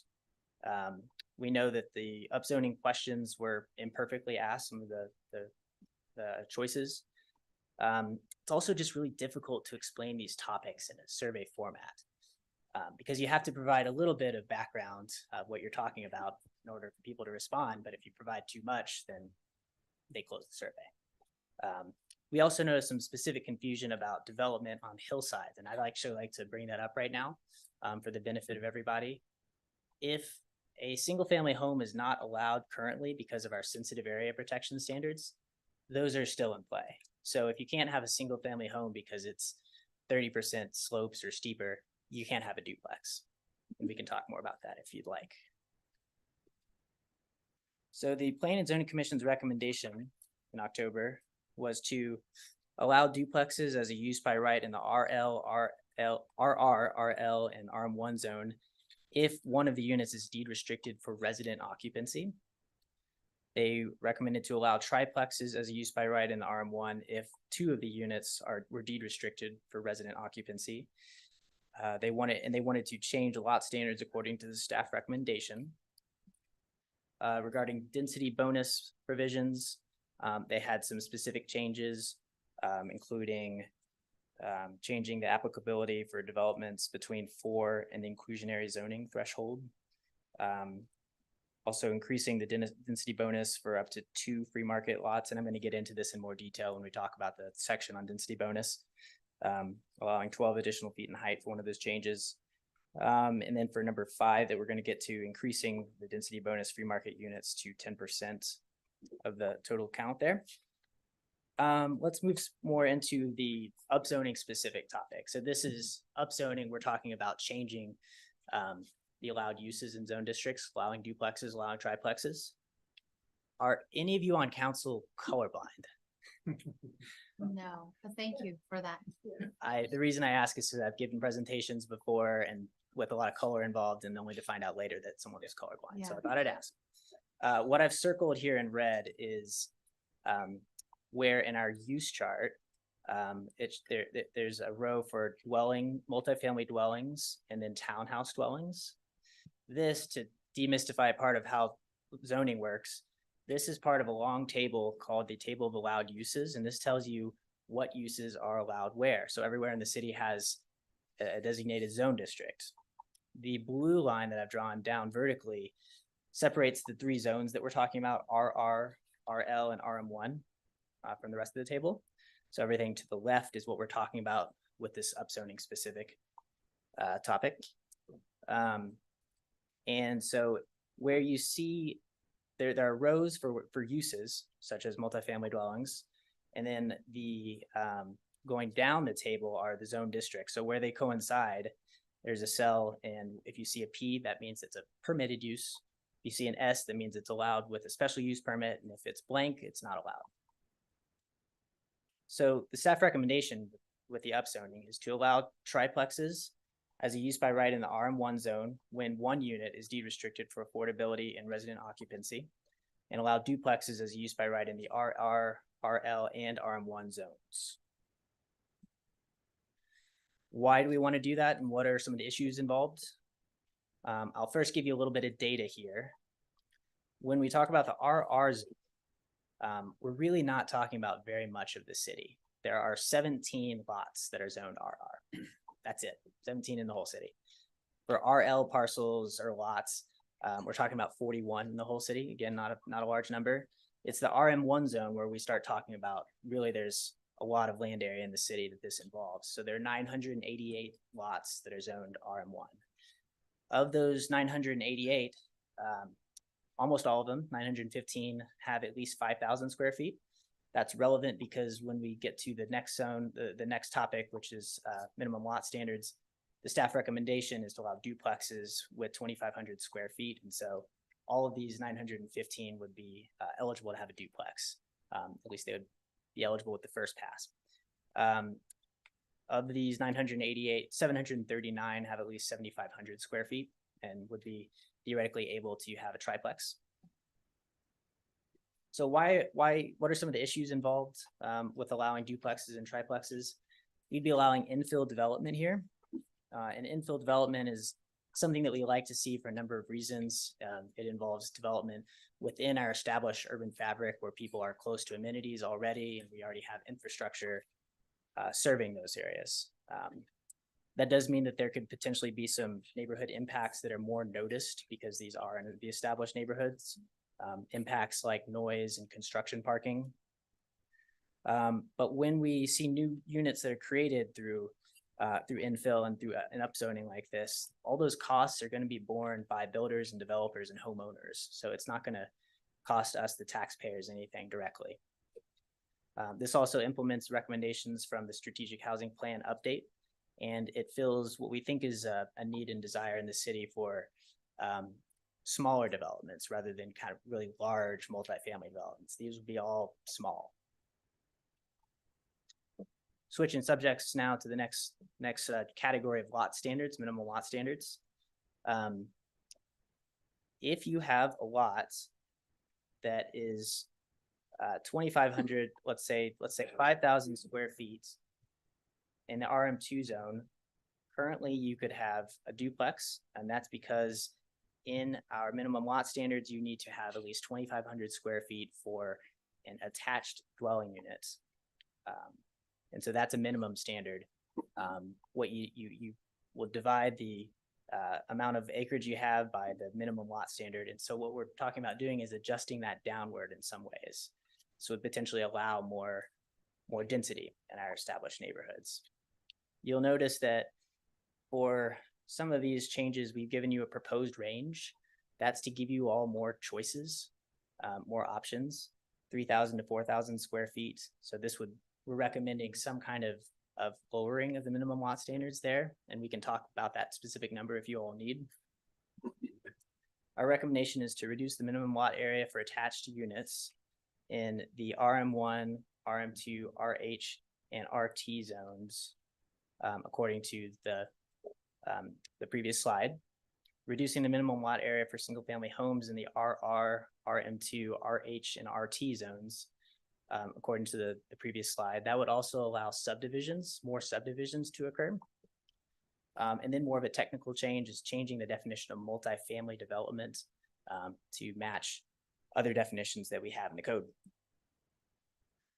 So when we are changing minimum lot standards, we are allowing smaller, more affordable homes.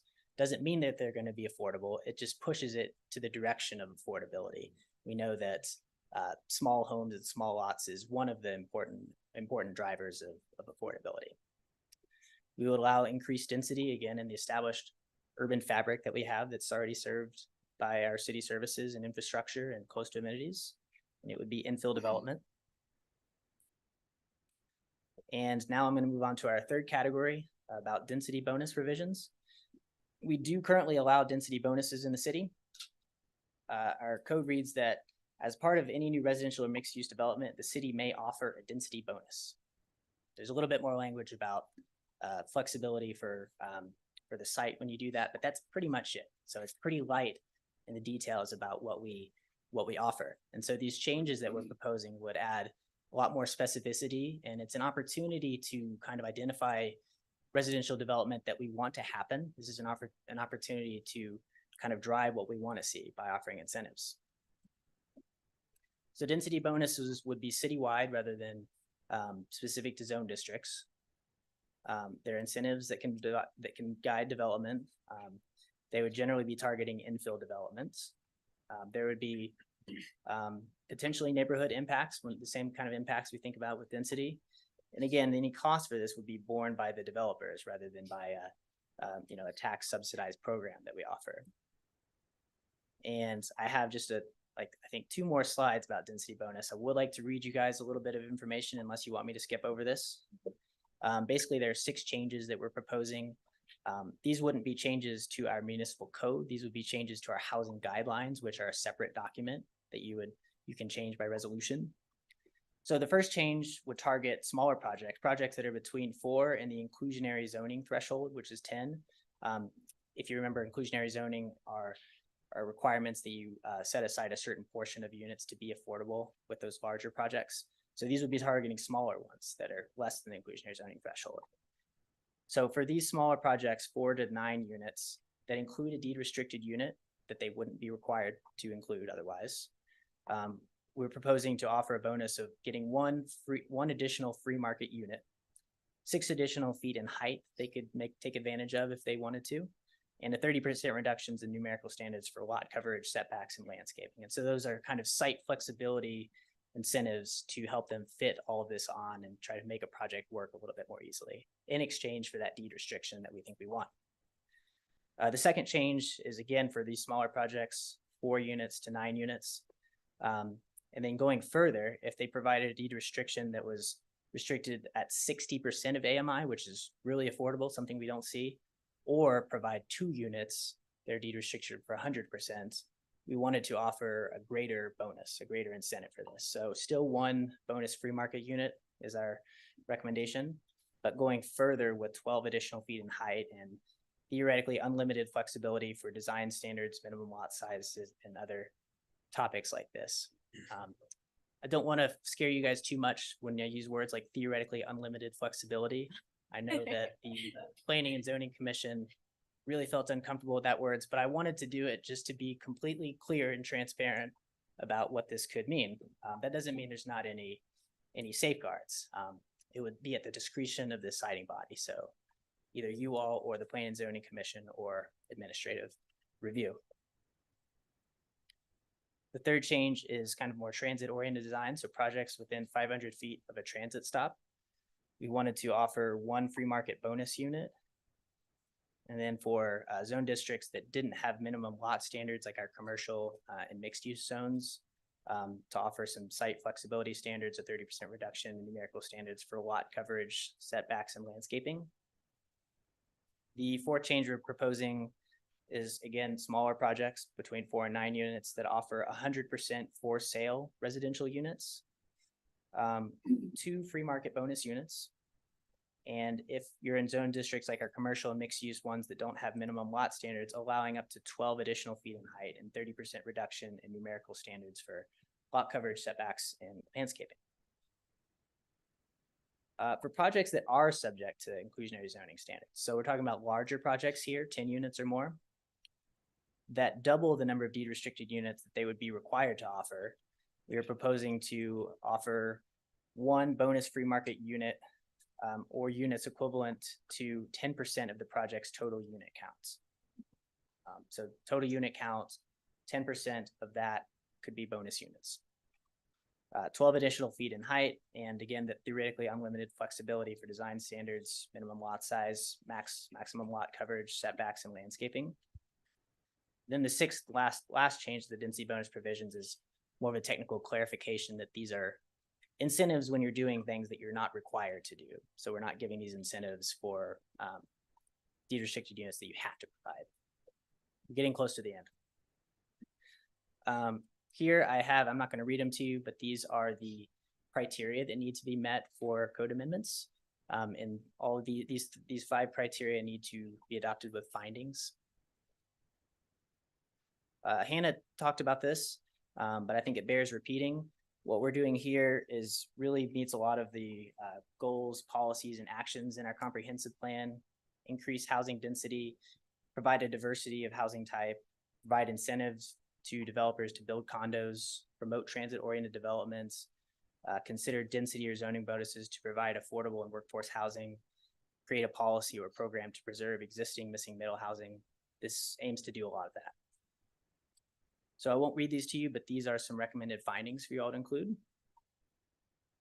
And here's a recommended motion. And happy to refer back to any of these slides. I also have plenty more material that we can go through if you would all like. I know there are questions. Okay, I'm going to bring it back to council for questions for staff.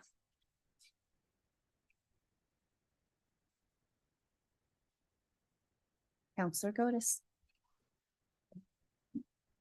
There's a public comment that was submitted to us from Todd Leahy that talked about, he had a question about attached at a common wall. It is sent to you, Hannah, in case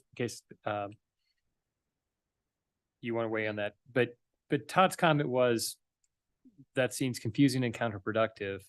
He has a carriage house ADU. And so I think, was he confused about duplexes versus ADU and attached versus non-attached? And does it have to be attached? So and why does it have to be attached? We do have, and maybe Watkins, you can go back to the summary of lot standards that includes that attached dwelling. So there is a provision in our code that references attached dwelling uses versus non-detached. And I think it's the one that's, oh, this is it. So if you look at this chart here, this is in our zoning code. So we have standards for attached dwellings sharing a common wall and how much space is required per unit in the lot area. And then you see we have lot area single family detached.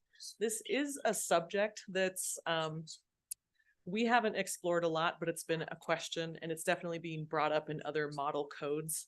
The idea that you don't need to specify attached or detached, and that also the concept that primary uses, multiple primary uses, can occur on one lot. We did not pick that up with this particular thing, but I think it might be of some interest to explore. So if you have thoughts on whether the attached product or detached product matters to your concerns, staff can definitely explore that more and bring it back with some other details on it. So what Todd's really talking about is sometimes in applying this code here with the attached dwellings, he has a product that to get around this type of stipulation, they connected two structures by a roof. Right.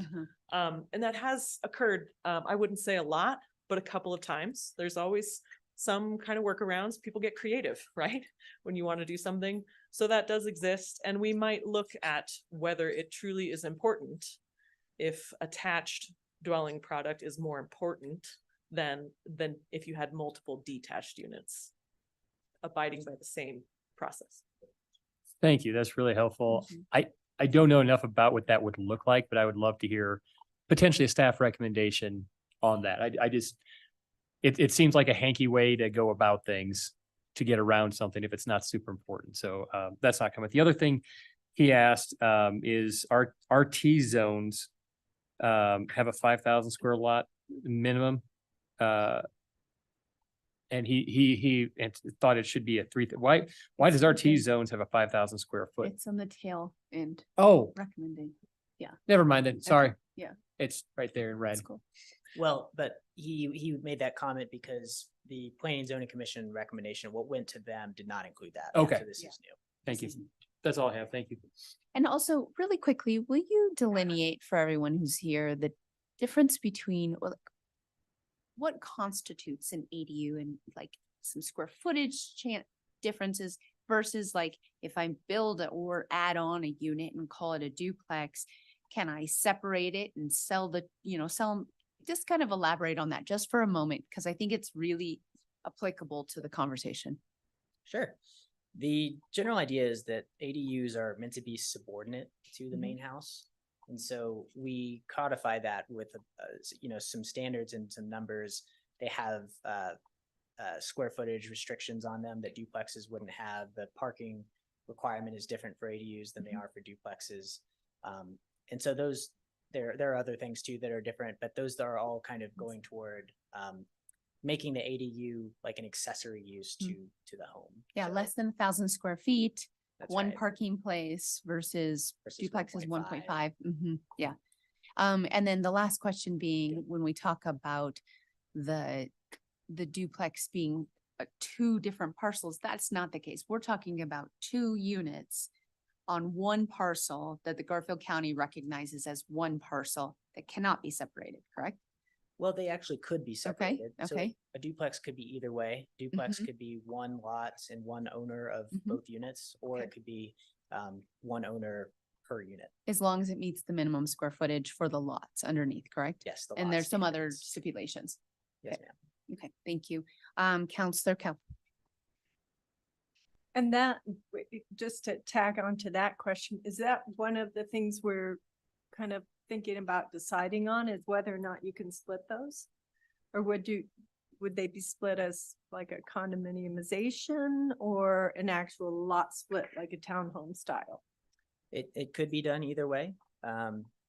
So what we are proposing here is lowering those limits for being able to have a duplex. Taking RM1 zone as an example, right now, if you have a 5,000 square foot lot, you cannot have a duplex. Right. Right. Okay. But you would be able to theoretically if these changes as proposed were passed. Okay, but they wouldn't even apply in the RR or the RL. We're not currently proposing Not allowing even proposed. triplexes in those. We're proposing allowing duplexes. Okay. So I'm also curious, when we talked about density bonuses, we currently have density bonuses on the books. How often are those used? Do you see those used? Never to date. Never to date. And so that's Okay. part of our motivation also for refining these, is because we think maybe there's a reason they're not getting used. Okay. Okay. Also in right now in say I think if I remember correctly, in some of these zones, duplexes are currently allowed by special use. How many of those have we seen? Well, to the first part, yes, we allow duplexes in the RL and RM1 zone by special use permit right now. Okay, So they would okay. they would need approval from Planning and Zoning Commission. Right. Now, how many of those have duplexes on them? I don't know the answer to that. Do you? We haven't actually seen a lot of special use permit duplex applications come in. Okay, okay, I just don't want to say curious. none, but it's What's that? possible the answer is none. Okay, but ADUs, have you seen ADUs? Across the city generally? I mean, that's been in place for 23 years, so. I think, maybe not all of our zone districts, because again, the RR, there are only 17 of those lots in general period, but we do have ADUs in at least most of our zone districts. Okay, all right, thank you.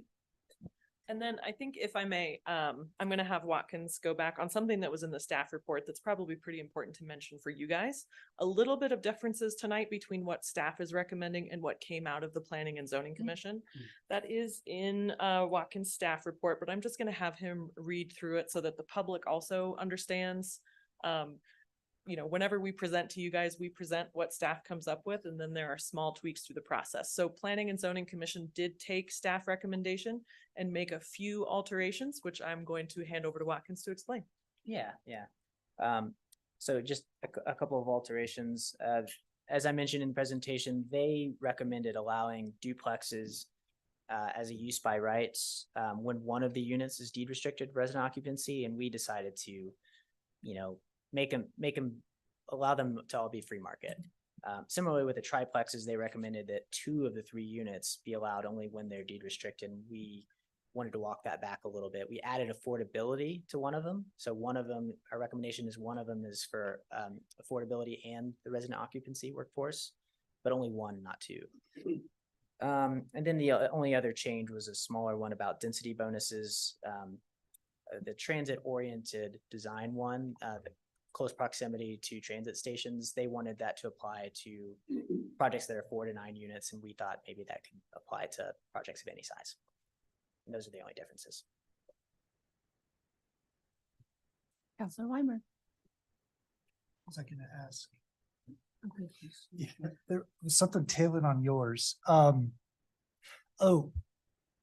of, do you guys have a sense of like latent demand for duplexes, triplexes, right? So outside of what we've talked about, what we're proposing, over the last, years, has there been, outside of the special use process, does it feel like there's a lot of people who are wanting to build duplexes and triplexes today in these areas? It is hard to say that with any real specificity. Yeah. I can tell you that we've had meetings with property owners that are interested in doing that, and we've had meetings where we had to tell them that no, they can't because of lot standards. Anything to add? I think the only thing I'd add is that cost has tended to be a factor in development when they're looking at a duplex, and that's why ADUs tend to be a little bit more enticing, because we reduce fees on an accessory dwelling unit in exchange for those limitations that Watkins mentioned about earlier. So sometimes it's easier to develop an accessory dwelling unit than it is a duplex, and that's specifically how they're designed to try and encourage those. But there is demand, but these are not investors that are building duplexes and triplexes. It's the property owner, it's the local residents here that want to add a unit. And sometimes, that can be very financially challenging to do. So we do experience that quite a bit. For sure. And that's a good segue actually to my third question. I'll make it the second one now. For resident occupancy requirements, and it's a independent homeowner who decides to turn their property, they decide to add on a second thing to their house, and it's now a duplex, right? Or let's say it's a triplex. One of them is RO mandated, right? So resident occupancy required. what is, and maybe we don't know yet, but what would be the process for that private homeowner to manage resident occupancy in that one unit? How does that happen? How do we make sure that that is happening? Great question. Thanks for that. We contract out with Garfield County Housing Authority. And so we have some restrictions about how that works. It doesn't mean that the property owner couldn't rent it out. They can rent it out, but the person that tenant needs to meet the requirements of that. And so resident occupancy, if we change the name of it, we could say workforce occupancy, because that's what it means. They need to be a member of the workforce. They're kind of full, there are numbers attached to that about how many hours per year they need to work. Yeah. Unless they fall into other specific categories. You know, if you have a disability, then there are different restrictions. And if you're retired, then there are different restrictions. So with that, in this theoretical triplex, does that, so when it becomes a triplex, is it that it gets flagged of some sort and it now has visibility at that county housing level to where it's audited or it's managed, or there's some level of visibility to it? Because I could see it like if it was a city-owned, thing, right, where we have to report to the county or whatever. But this is Mitchell Weimer building a triplex on his thing, right? So now, does my triplex get flagged and now the county Yes. has my number, so to speak? So there would be a deed restriction recorded with it. So that would be in the Okay. public records. Okay. We would flag these kinds of things with the building permit, if not before. And so a condition of the building permit, if you're in these zones, is that you have to get one of them deed restricted as it's written right now. And so then all that paperwork goes to the county. They know that yearly they have to do their compliance work with them. And Okay. they submit all the affidavits and all that. My final question. You had a slide up there, Watkins, 900 and some odd total units. And then subsets of that had eligibilities for duplexes and triplexes. Those eligibilities take into account the also proposed reduction of lot sizes. That's right. So if we were to not reduce those lot sizes as a potential, that totally changes those numbers on that earlier slide, right? That's right. Let me know if you want me to put those back up. Please, actually. I don't know that I have a comment on them. It'd be good to see those numbers again. So while Watkins is bringing that up, your very great question that you asked, one more thing, a deed restriction does get recorded with the county as well. So that's something that gets pulled up in any title search. When a property changes hands, that's going to come up. Madam Mayor can probably explain that a little bit better, but so it's something that runs with the property. So it's not so much a flag, but like it's part of your property going forward. Okay. Thanks. So these numbers that I have up here, 988, that doesn't change. That's the number of lots that are zoned RM1. And there are 915 RM1 lots with at least 5,000 square feet and 739 that have at least 7,500 square feet. Is that good? Okay. Counselor Zelinski. So I'm speaking more to one of the things that we're trying to encourage is home ownership as opposed to just renting, that kind of like pathway into ownership. So say I have a residential lot and I convert it to a duplex. What is the process for then I'd have to subsidize the property, or do I have to have like a little mini home ownership or homeowners association, or how, is that taking this into account? Because I think if we're going to go ahead and go through this process, we should make sure that it checks that really important box as well. Let me just jump in. Depending on how you would divide it, you could, most often we would probably see just a simple party wall agreement on, say, a duplex, or like on a 2-unit split, or even on a triplex rather than a homeowners association. I would say one of the unique advantages when we're talking about, because somebody asked about condominiumization versus a lot split, infinitely easier to get financing if there's dirt associated with your unit, which is one of the things about that minimum lot size that when we think about trying to encourage home ownership, that is a positive aspect of that, if council is interested in that. So those are kind of the agreements that, we would want to see those being in place as that went to either as the final step in the development review process or as the first step in the building permit process. Those agreements would need to be in place. Okay, thank you for clarification. Okay, I see no other questions from council before I move on. Are you guys all good? Any additional last minutes? Okay. Thank you. I think we will now open it up to public comment. I have a list of names. We'll go through the comments, we'll bring you up. I'll call your name, 3 minutes. Please, please watch the clock. I hate to have to interrupt and stop people. We'll start with Lisa Adams. So Lisa, come on up. Tell us your name, if you are in city limits, and thank you so much for coming this evening. Hello, I'm Lisa Adams, and I resided in the city limits 60 years. So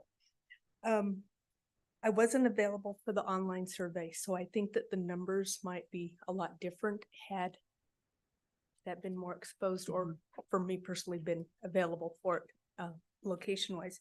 I worry about the need for controlled growth. I know you can't stop growth altogether, but we've seen a lot of impact lately, and I think those of us that have been here for all our lives it's frightening, especially if we think of all the emergencies we've had too. I want to avoid large complexes, and if we can't have any change at all, just trying to mitigate it to the least amount of growth possible.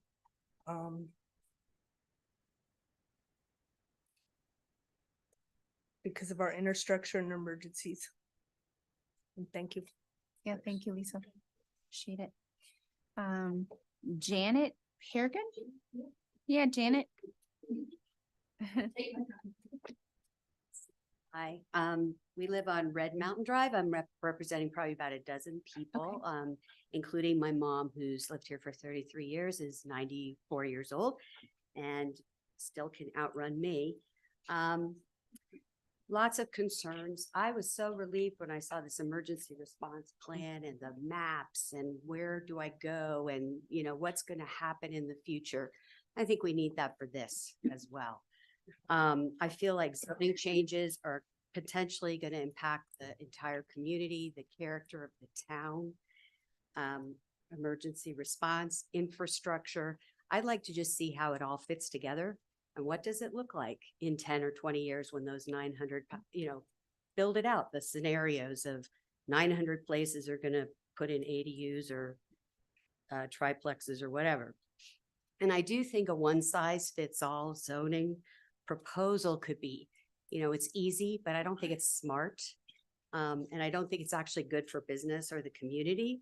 I think we need a thoughtful, creative, strategic plan for growth that considers how best to address parking, traffic, infrastructure while preserving the nature, quiet space, and the charm and quality of life that makes Glenwood unique, frankly. I've lived in many places and come back here because it is special. And I think we want to try to keep it that way because it's also part of our tourism and what makes it great to be here. We also need design controls. I was worried about seeing the height increases. View protection for people who have a view, that they don't, I keep thinking that I'm going to feel like the little house in Up, right? Where everybody's building around you and looking in your windows. And I have lived in places like that. And again, that's why I'm here. I don't want to live like that. Also, we need to require engineering, drainage, and geotechnical studies. We can't skip that step, especially places like Red Mountain, where we do have slippery slopes. And policies need to limit speculative development and the buy, scrape, build mania that we have seen in the Front Range that frankly, once you lose it, you don't get it back.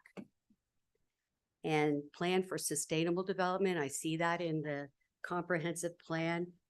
I'd like to see more requirements around that for anything new that's added on or built. And so we're, thinking about the resources, power, schools, infrastructure, water, et cetera, that we're trying to mitigate that as well. And that we need to protect people, because with that emergency response plan, we need to plan for all these additional people to be able to egress in a wildfire or whenever. And then protect the environment and nature. Thank you so much. Thank you. Yeah. So frankly, I just think we need to stop this till there's more information and the public is more informed. I did not fill out the survey and Okay. I didn't even know about those other meetings. Thank you. Perfect. Okay, thank you so much. I appreciate it. Linda Holloway.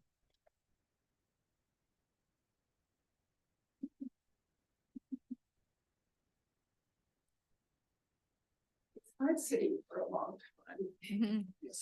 Hi, my Yeah. name is We Linda feel you. Holloway. I live in North Glenwood, in the house my great-grandfather built. On the first page of your staff report for tonight, it says the strategic goals are to protect and preserve our quality of life. None of this protects and preserves our quality of life. So you've missed the strategic goal. I spoke with Dr. and Professor John Loomis, who lives here, but also works at Colorado State. And we spoke about how bad the thing that everybody's talking about, which I can't think of. Yeah. The Meadows project. Where you make the choices. And Oh, the survey, the Thank survey. you. Okay, yeah, here I am. Call you Yes. guys when I can't think of Yes. the Let me throw out some other things. We both talked about it. And he said, and it was said here already by staff, there's been a lot of ink to prove to you or present to you that the survey is important. It isn't. It's garbage. Let me read this that was in something on computer which I belong to. It's called Neighbors or Next Door. And this is what it said. Have you seen how biased this survey is? Several questions, 4 out of the 5 response categories about increasing density are all yes. So 4 out of 5 you check yes for. Only 1, I want to make sure I'm getting this, about increasing density in one form or another in one location or another. Only one possible answer for each of these questions is no. That is called bias. My husband, who designs surveys for universities and federal agency and has taught classes in survey design, pointed all these biases in the survey within 5 minutes of reading it. I asked him how come it took him so long. The result of the survey will further be used to support the public's willingness to accept higher density when that very well may not be the case at all. I apologize. Let me give you an example. I was trying to explain bias in surveys. What if I asked you, or you had a choice, would you rather, okay, choice number 1, for lunch, would you like a ground beef patty? Choice number 2, would you like a beef hamburger? That's what this survey has done. Thank you, Linda. Am I Linda, done? you are. Thank you so much. I And- had something else, but. Yeah.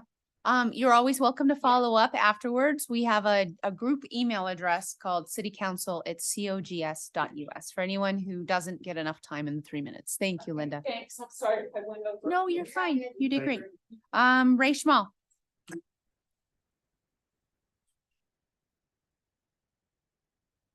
Ray Schmal, I live in West Glenwood. I am a city resident. I've lived here since 1984. I've lived in Glenwood Park. I've lived in North Glenwood. I've lived in Cedar Crest and currently live in West Glenwood. I want to make a comment about the 3-minute limit. I agree that the abuse at the beginning was wrong. I understand why you have 3-minute limits, but you ought to have some flexibility with that. At the P&Z Commission meeting, Ms. Lewis was limited to her 3 minutes, had more to say. There were only 2 people there. You might have some variance on how much time you allow when it's available. Thanks for that feedback, Ray. The survey was definitely biased. I think it was presented to the Planning and Zoning Commission as broad-based support, which is crazy. It's not broad-based support. It's a very limited survey. And overwhelmingly, it supported no growth, in my opinion, from all of the written survey question answers. The presentation to the Planning and Zoning Commission completely ignored all of West Glenwood, all of the consideration, all of the presentation is all of the many lots that are available. I have to ask how many of those lots, even though they're big enough for a duplex, would support a duplex without scraping the house that's on them and still fulfill all of the other requirements.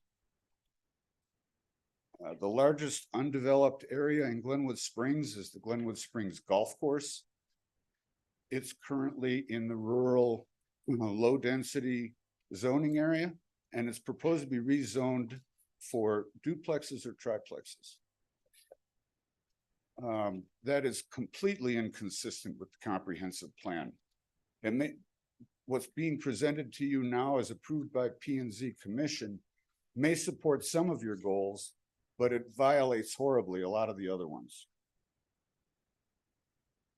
I have to wonder, the ultimate end of this is that we've eliminated single family residential from any of our zoning designation. Is that really what the city wants?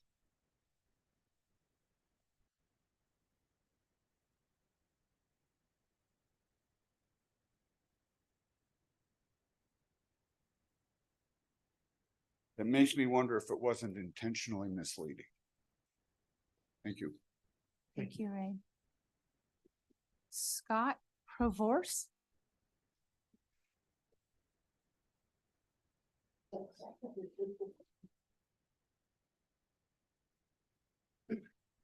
Thanks for the time. I'm Scott Provorce. I live 509 West 12th Street.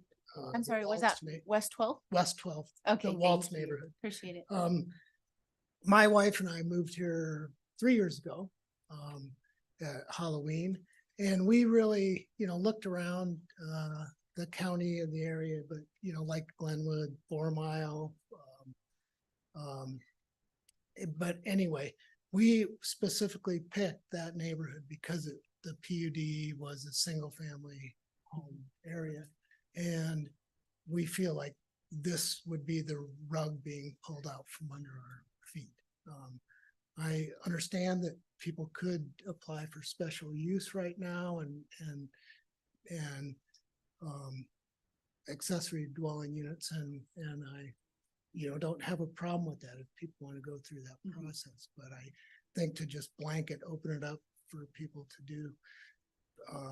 do this at this time is not appropriate. Thank you. Thanks. I appreciate your comments. Mr. Mason.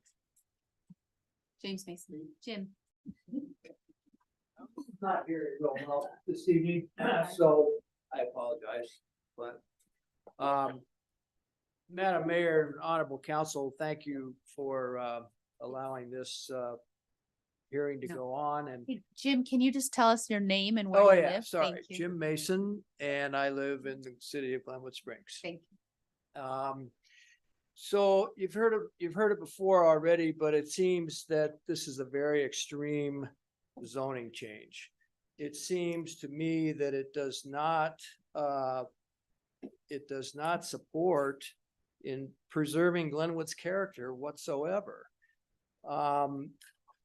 Making this change based on this somewhat flawed survey, in my opinion, is ludicrous. We have to go back to the drawing board on that survey, because there's an old adage that statistics don't lie, statisticians do. All good.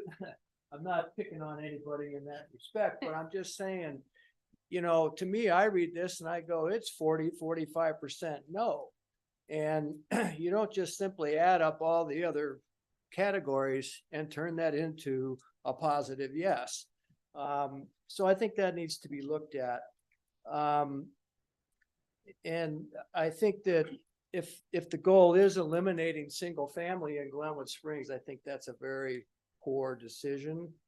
How this zoning change may or may not affect your municipal golf course, which it is privately held, but it is your municipal golf course due to our agreement that we have with you all. And I think to lose that golf course to triplexes and duplexes and a big development would be a travesty. So I would hope that maybe if there's a way to exempt that piece of property from this or any other future things, maybe that would be a good thing. I would encourage you to table the decisions tonight, and let's go back to the drawing board a little bit. I feel like I'm late to the party because I don't have all the background and the history and everything that's been going on. With all due respect to Watkins, I asked for a copy of the strategic housing plan. He says it's online. So I go to find it online and I can't find it online. And it takes me down to agendas and minutes from 2017. So I don't know, maybe if there's 4 or 5 copies here, I could have got a copy, but he would have had to charge me for that. I understand. But if we could have had a copy to read, check it out like the library, maybe that would be helpful. My time's probably up. Thank you very much. I appreciate Thank your time.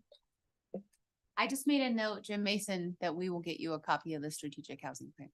Okay. It'll show up in your inbox. Young enough to help him find it. Yeah, one of those.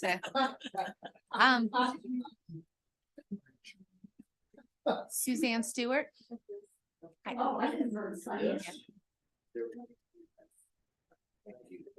Yeah, my name is Suzanne Stewart and I live in West Glenwood.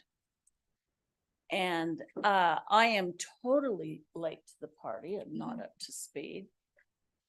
And I guess after listening to the whole process and trying to come up to speed, albeit this morning, I would say in the interest of time, I think we need to just reevaluate this and not take a vote on anything tonight and listen to people who do have something constructive to say. And I'd like to be involved in that a little bit more, and that's my responsibility. So yeah, let's not do anything right now. Thank you. That is the end of my sheet. So I am now, okay, we'll start with those who didn't make it on the sign up list, and then we will transition to those that are online. So I see Jennifer Vanian, followed by Rob Anderson. So Jennifer Vanian. I love that I know most of you all by name, and I feel honored that I do. Thank you. That is nice. Thank you. Jennifer Vanian, 1016 Minter. Mine's going to be a little weird because it's so specific. I'm going to read what I read in there, why I had a problem with it. A non-conforming structure that has been damaged or destroyed by fire or other cause may be restored to its original condition, provided that such work is commenced within 1 year of such an event and completed within 18 months of such an event. By written request from the property owner, the director may grant one extension of either the work commencement and or the completion of the work time period. And then under penalties, a little further down, it said the director, building official, or city engineer shall have the power to enforce any violation of this code to not more than $1,000, but each day continuing violation shall be a separate and distinct offense. And codes to me are something that deal with standards, and fires aren't really a standard event in a person's life. And after you have a fire, you're like homeless overnight, you don't have any of your paperwork, but the next day you have to start writing down everything that was in your house. And it can take months if you think about all the stuff that's in your house to even just start with your insurance person. there's a house that burned down over here. You guys probably know of it. So it's been 2 years and 2 months and he hasn't gotten a penny yet from his insurance company. It's still haggling with lawyers. So there's that reason. But supposing your 5-year-old child died or your spouse. I mean, to come up from that and be expected to, hit full speed and, hire your contractor and get your papers in order and get your building permits in order and do that within that year, I think it really needs to be relooked at as something that needs to be looked at with compassion instead of a code standard. So that each person, it would tailor each person who went through that experience. Thank you, Jennifer. I appreciate it. Rob Anderson, come on up.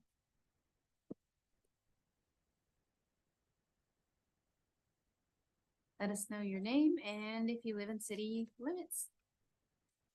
Hi, my name's Rob Anderson. I'm at 1405 Donegan Road. Lived here a long time. I'm not for growth, and I kind of feel like everybody else that there seems to be a sense of urgency to get this passed really fast. And I would urge you to maybe hold back. When I walked in there were some people sitting at a card table taking petition signatures to limit growth in Glenwood. So I'm concerned that this might turn out to be a 480 Donegan if you guys jump too fast on this. And I'm also, nothing has been really mentioned tonight about transportation, which to me is the gorilla in the room. And nobody seems to care about the carrying capacity of Glenwood Springs. About a year and a half ago, I wrote everybody, I put this in the Glenwood Post about having a building moratorium until we can determine how many people we can have in Glenwood. And then I was sitting there going, well, today I'm going to ask you a question. If today you could say how many people you want in Glenwood Springs, how many would that be? 20,000? What I'm saying is nobody knows. And yet we're wanting to make this density better for unspecified reasons. I'm not sure it's a great solution. I'm just not sure what the problem is. So that's basically all I want to say. Thank you. Thanks, Rob. I appreciate it. Okay, that wraps us up for the people. Oh, go ahead. Come on up. State your name and if you live in city limits. Thank you so much for this opportunity. My name is Dave Minter. I'm almost a neighbor. I live on Pitkin. And I wanted to start with the definition of one of my favorite words, and it's ambiance. And it says the character and atmosphere of a place. I moved here from being back east. I needed more sunshine. And I love the pool and married a local gal from Colorado. And she said, you got to go to Glenwood Springs. And I said, I'm not standing in some stream where I burn on one side and freeze on. She said, no, where do you see this? That was in 1970. And we've been coming here ever since for vacations. Our kids got frustrated when they were teenagers and they presented us a realtor packet in 2000 and said, quit talking about moving here, either do it or stop torturing us. So we obeyed them and we bought a home in 2001 and it was built in 1893. And when we saw Pitkin, there's trees, there's not many cars on the street. It defined relaxation for us. We've been living here ever since. And to me, coming here, I'm just living in a vacation every day. So the last thing I'd like to say with my little time left is, and just go with me on this. You don't know me, but those that do say I'm a dreamer, and I admit to that. But if you close your eyes and you think about communities, what I think about is trees and wide streets and not a lot of vehicles and happiness and properly maintained properties. And to me, when I get in those neighborhoods, and it's like every night when I come home and I get on Pitkin, and many of our other streets are like this, it's just a joy. It's a joy to be here. I moved out of Denver and a little town close to that. because the town went from 4,000 people to 76,000 people. And I love this town and I'd like it to stay the way it is. And I would encourage the city council to not make any decisions. I did the math, 550 out of 11,000 people, that's about 5% on a survey. And I feel bad, and it's my fault that I didn't know about this, but till I got that little card in the mail that says this might affect your neighborhood. Whoever did that, thank you. And it really opened my eyes. And I thought, I think I'm a pretty informed person, but I had no idea about that until about a couple weeks ago. So thanks very much. And I concur with what everybody else here says. Dave, thank you so much. We appreciate it. Okay, I think we're going to move on to Gary Vick. Mr. Vick, go ahead and get your mic queued up. Please introduce yourself, the town you live in, if you're in city limits, and... Oh, sorry, I just now unmuted it. My apologies, Madam Mayor. Thank you for allowing me to speak tonight. My name is Gary Vick. I live at 614 Cowden Avenue, well within the city limits of Glenwood Springs. I know you guys are, perhaps putting a lot of credence on the statistics that Watkins proposed, but so far in front of me tonight, I've heard 10 people speak and not a one of them supported what you're considering to vote on tonight. So I think that's a statistic that you really need to look at. I'll tell you about another statistic that I generated inadvertently. I was walking a neighborhood recently. Actually, it was Councilman Weimer's neighborhood, getting signatures for John Banks' growth petition. And I knocked on 100 doors. 75 people answered and 70 signed the petition. You need to write those numbers down. But hey, Gary, I hate to interrupt you, but we have to keep to the agenda item if you could. Thank you. Topic issue here is that of those 70 people that answered the door, a large majority of those people came to me with a card that you mailed out. And they said, do you know anything about this? And that's not why I was walking that street. But we talked about it. And most of those people were just aghast once they understood what you were doing to their neighborhoods. These are single family homes that were zoned as a single family development. And that's a covenant any way you slice and dice it. And you're talking about going into neighborhoods with single family homes and allowing duplexes and triplexes to be built. What makes you think you're allowed to violate that covenant? You owe your residents, the current residents, your allegiance, not residents who don't even live here yet. And like I said, I was amazed how many people went back inside after they signed my petition and they brought out this little card that described to them, most of them didn't understand it, and they talked about what was going on. And that was before we knew, thanks to Watkins' presentation, that they can modify the setbacks by up to 30% and theoretically have unlimited changes to design standards. Are you kidding me? Unlimited changes to design standards. You want to go into single family neighborhoods and let anything be built.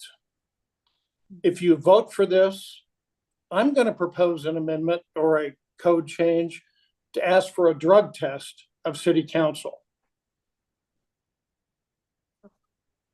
And some of us may not pass. Bruce Bear. Depends on the day. Bruce Bear, your turn. Thank you, Mr. Vick. There we go. Can you hear me now? We can, thank you. So state your name if you're in city limits and you get 3 minutes, and thank you so much. Thank you.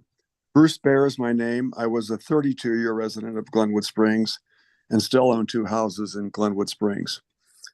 I'm the in-person residents that have given you well-stated comments on the character of the city. And so my comments really pertain to where my properties are in the RH zone district and my situation. The original town site of Glenwood Springs the original lots were basically 25 feet by 100 feet. And the houses I have are on Bennett Avenue and have those sizes of lots. At the county level, the assessor's parcel number, because I'm one owner, they have it as one parcel number. But these are two originally, 1880 houses on two adjacent lots. And looking at the lot size, minimum lot size for this RH district, I see it's been 4,500. I'm thinking originally it was probably 2,500. I'd have to go back and look at history on that. But if at some point in the future I go to sell these houses, I would want to sell them individually, and each is on a 2,500 foot lot. The minimum lot size currently is showing at 4,500, and you're proposing going down to 3,000 square feet. And all of a sudden takes me out of the size limit to be able to split the lots back to what they were originally and what they were a couple owners before I had them. So I'm asking for a code allowance in this historic area, original town site, to allow for the 2,500 square foot lots for existing properties, for the preservation of the historic nature and character of the original Glenwood Springs town site. So, I mean, in a certain sense, I feel like there was maybe even a bit of a taking, let me put it that way, whenever the last zoning code was changed. Let me see if there's anything else I want. Okay, thank you, Bruce. I appreciate Thank your you. thanks so much. It says Stephanie's iPhone, so I don't know what Stephanie it is, but Stephanie, you are up. Hi, sorry. Yeah, it's my iPhone, but my name is Stephanie Ayala and I live in West Glenwood. I just want to say that I grew up in Carbondale and my family and I were able to buy a home in West Glenwood in 2021. We bought this home because there was no HOA, but with this zoning code, things would definitely change. And I just don't agree with this because we bought this home with no HOA and now we would have to answer to somebody else. So I just don't think this is the right move and we need more time to look at these new policies and, just learn more about it. So I think we just need to take a step back and look at this again. Thank you. Thank you, Stephanie. I appreciate it. Any additional public comments online? If you are online to make public comment this evening, please raise your hand if you have not yet spoken. Okay, then I'm going to close the public comment section, bring it back to council for action and or motion and discussion.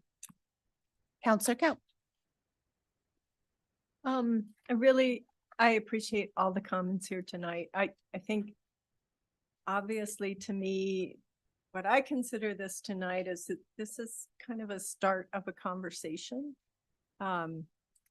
We have a lot of things to consider, and from listening to many of the comments, there are a lot of different ideas on this, and there's a lot of confusion on it. So I wanted to ask, I don't know if our city attorney can speak a little bit to our golf course issue, because I would just say, Sure. As far as council is concerned right now, there is no conversation about developing the golf course or changing the status of that. So I don't know where that rumor got started.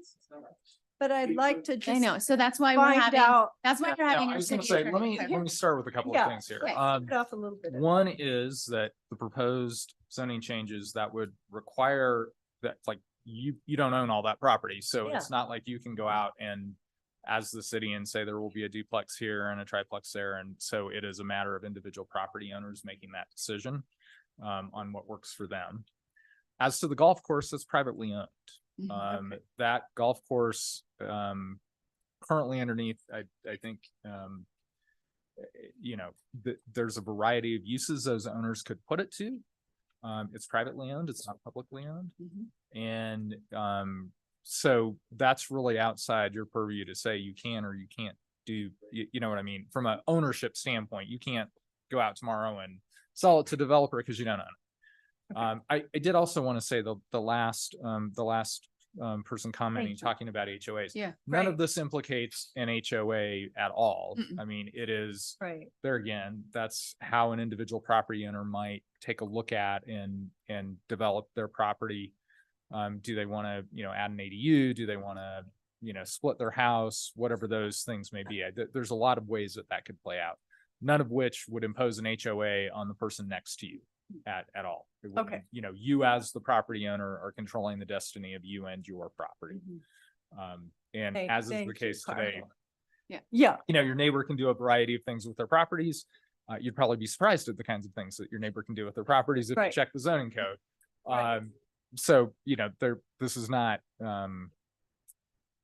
giving, it's not changing process in a lot of ways. Okay, so, and specifically, because that was another one I was gonna ask about, this in no way makes you in a neighborhood or on your property answerable to some new entity. No, Like it does not. It does It's- not it- create that. It just, what it's really doing, and I also heard comments about eliminating single family dwellings or zonings. It's absolutely not eliminating that at all. Well, no, what it is. Oh, hold on, no.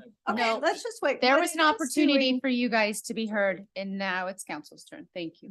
The zoning is still the zoning, that it is the RL zone is a rural.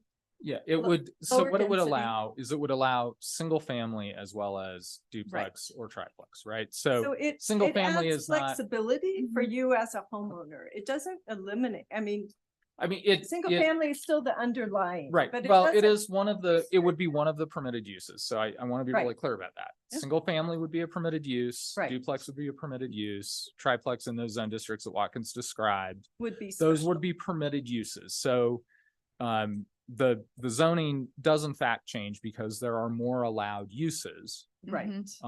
than there were before. And that's what right? I mean by flexibility. Right now, someone could build a duplex, but it would be a special review. So, but this, again, I think we'll hear from the rest of council, but in my mind, this is the start of a conversation. And I think we heard some really good comments tonight and really good concern, but we also heard some information that is confusing, and it's a very complicated issue. We're talking about the, relaxing zoning codes. We're talking about density bonuses, and we're talking about other issues, lot sizes. So, I know we've had some conversations about maybe we need to break that down, but I think we certainly need to have a lot more in-depth community conversation about these and figure out, where do we want to be at? And there was a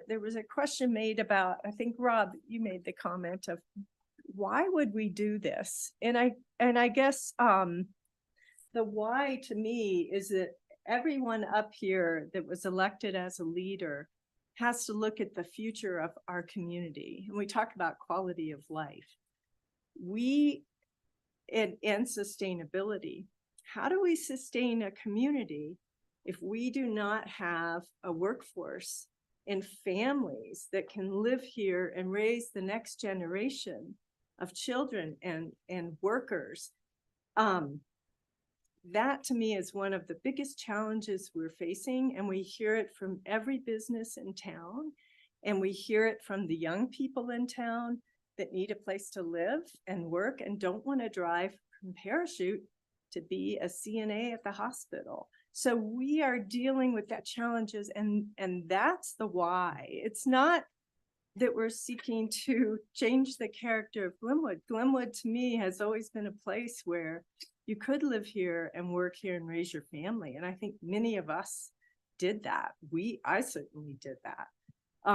So that's the goal here. And then my last thing is, so I do agree with what you're saying. Let's slow down the conversation. I don't know if there's anyone on council that wants to pass anything tonight, but I would push to slow down this conversation and go more in depth into it and find out what works best for our city. But I'd also I just want to go back. I pulled up some population numbers because I moved here in 1988. And so the population of Glenwood in 1990 was 6,500. And I think we all know we felt and seen a lot of growth since that time. Here we are in 2023, and we're up to 10,200. You know, I don't believe that these zoning changes are going to greatly accelerate that. And we're very low on land, as we know. So I don't think we're looking at, you know, whoever threw out the numbers for population growth. It's hard to conceive that we're going to have huge amounts of population growth here. So the question that I'm struggling with is, how do we build a sustainable community for 20 years from now so that we can sustain families and a workforce, and as well as a place for seniors to downsize and live? And how do we do that thoughtfully and sustainably so that we can keep our character and we deal with our restriction on land that we have? So those are the questions that I'm struggling with, and I love hearing from all of you, and I think we work together on these solutions. And did you want to make a motion with that, or like, okay, so we will, my preference is that we get a motion on the table and then we make some comments unless we have questions. So I'm gonna go to Councilor Schechter. Thank you, Madam Mayor. I will follow the motion if it's seconded with comments, if I may, but I would like to make a motion that regarding agenda item, what is it, 5223? Is that the correct number? It is 50. No, 2370. Yes, Yeah, exactly thank what he you. said. Thank you. That I would like to make a motion that we table this discussion and decisions regarding it for tonight, subject to the need for this council to have one or more workshops as needed to flesh out both public comment and our perspective on the various components of this proposal. Okay. Councilor Zelinski. I would like to second that Okay, motion. very good. I'm going to go back to Councilor Schechter and just double check. You made the motion. Did you have an opportunity to kind of express all your thoughts about this? I would do that after the motion. It'd be okay, along with And the rest of the council. motion has now had a first and a second, so you're welcome to go ahead. Oh, Can I well. ask for an amendment to the motion? Go ahead and let Councilor Schechter speak, and then. Well, it might be a little lengthy. Okay, do it. All right, Your I turn. think it's important. I think it's important, and I was going to make this motion even prior to this public comment. And I understand the emotion behind this, but also the complexity, but I think it's important to understand this is not an omnibus bill that has to be passed all at once. More importantly, and staff could contradict me if they choose, these recommendations are not driven, maybe even, if not wholly, even a majority by the poll you referred to. They have an origin way beyond that comes from our comp plan, that comes from prior strategy, prior polls that give us a very complex role. We'd like to preserve Glenwood character, and we have a list now on our comp plan of things what that means. but we also have a huge need. And there seems to be a general consensus on that has been pulled several times with a larger N that you have tonight that says we need more workforce housing. We're just not sure how to get it. And what staff has provided us, based on a lot of conversations as well as a housing strategist, here are some ways to consider to increase workforce and affordable housing stock. And we've already taken some actions to do that. And we will continue to do that. However, I believe, and many have said, I would answer Rob, I have a number in my head about how big Glenwood should be. And I have raised the issue of carrying capacity, not just in an engineering point of view. And that will be part of the discussion. But also, if my number is larger than yours, or you and I agree, I don't agree to no growth. We agree there's reasonable growth, and it's important for us to determine what kind of housing we can provide for the people that take care of us, for our kids, for our grandkids. So I think that's a critical part, and we're already making steps toward that. It just hasn't been communicated well enough, perhaps, in terms of what we have done and where we're going. In addition to that, what I want is help from the community to go from not in my backyard to yes in my backyard, but more importantly, how. So we hear a lot of no, we hear a lot of don't, but what we don't hear enough of, and maybe it's our problem of not engaging, or it's a normal reaction, help us solve this. So if you agree that we can tolerate some balanced, reasonable growth, help us determine that number, help us determine where it goes, help us determine how we can provide housing for the very people you want, your kids, your grandkids, the people that protect you, the people that provide your health, the people that provide your food.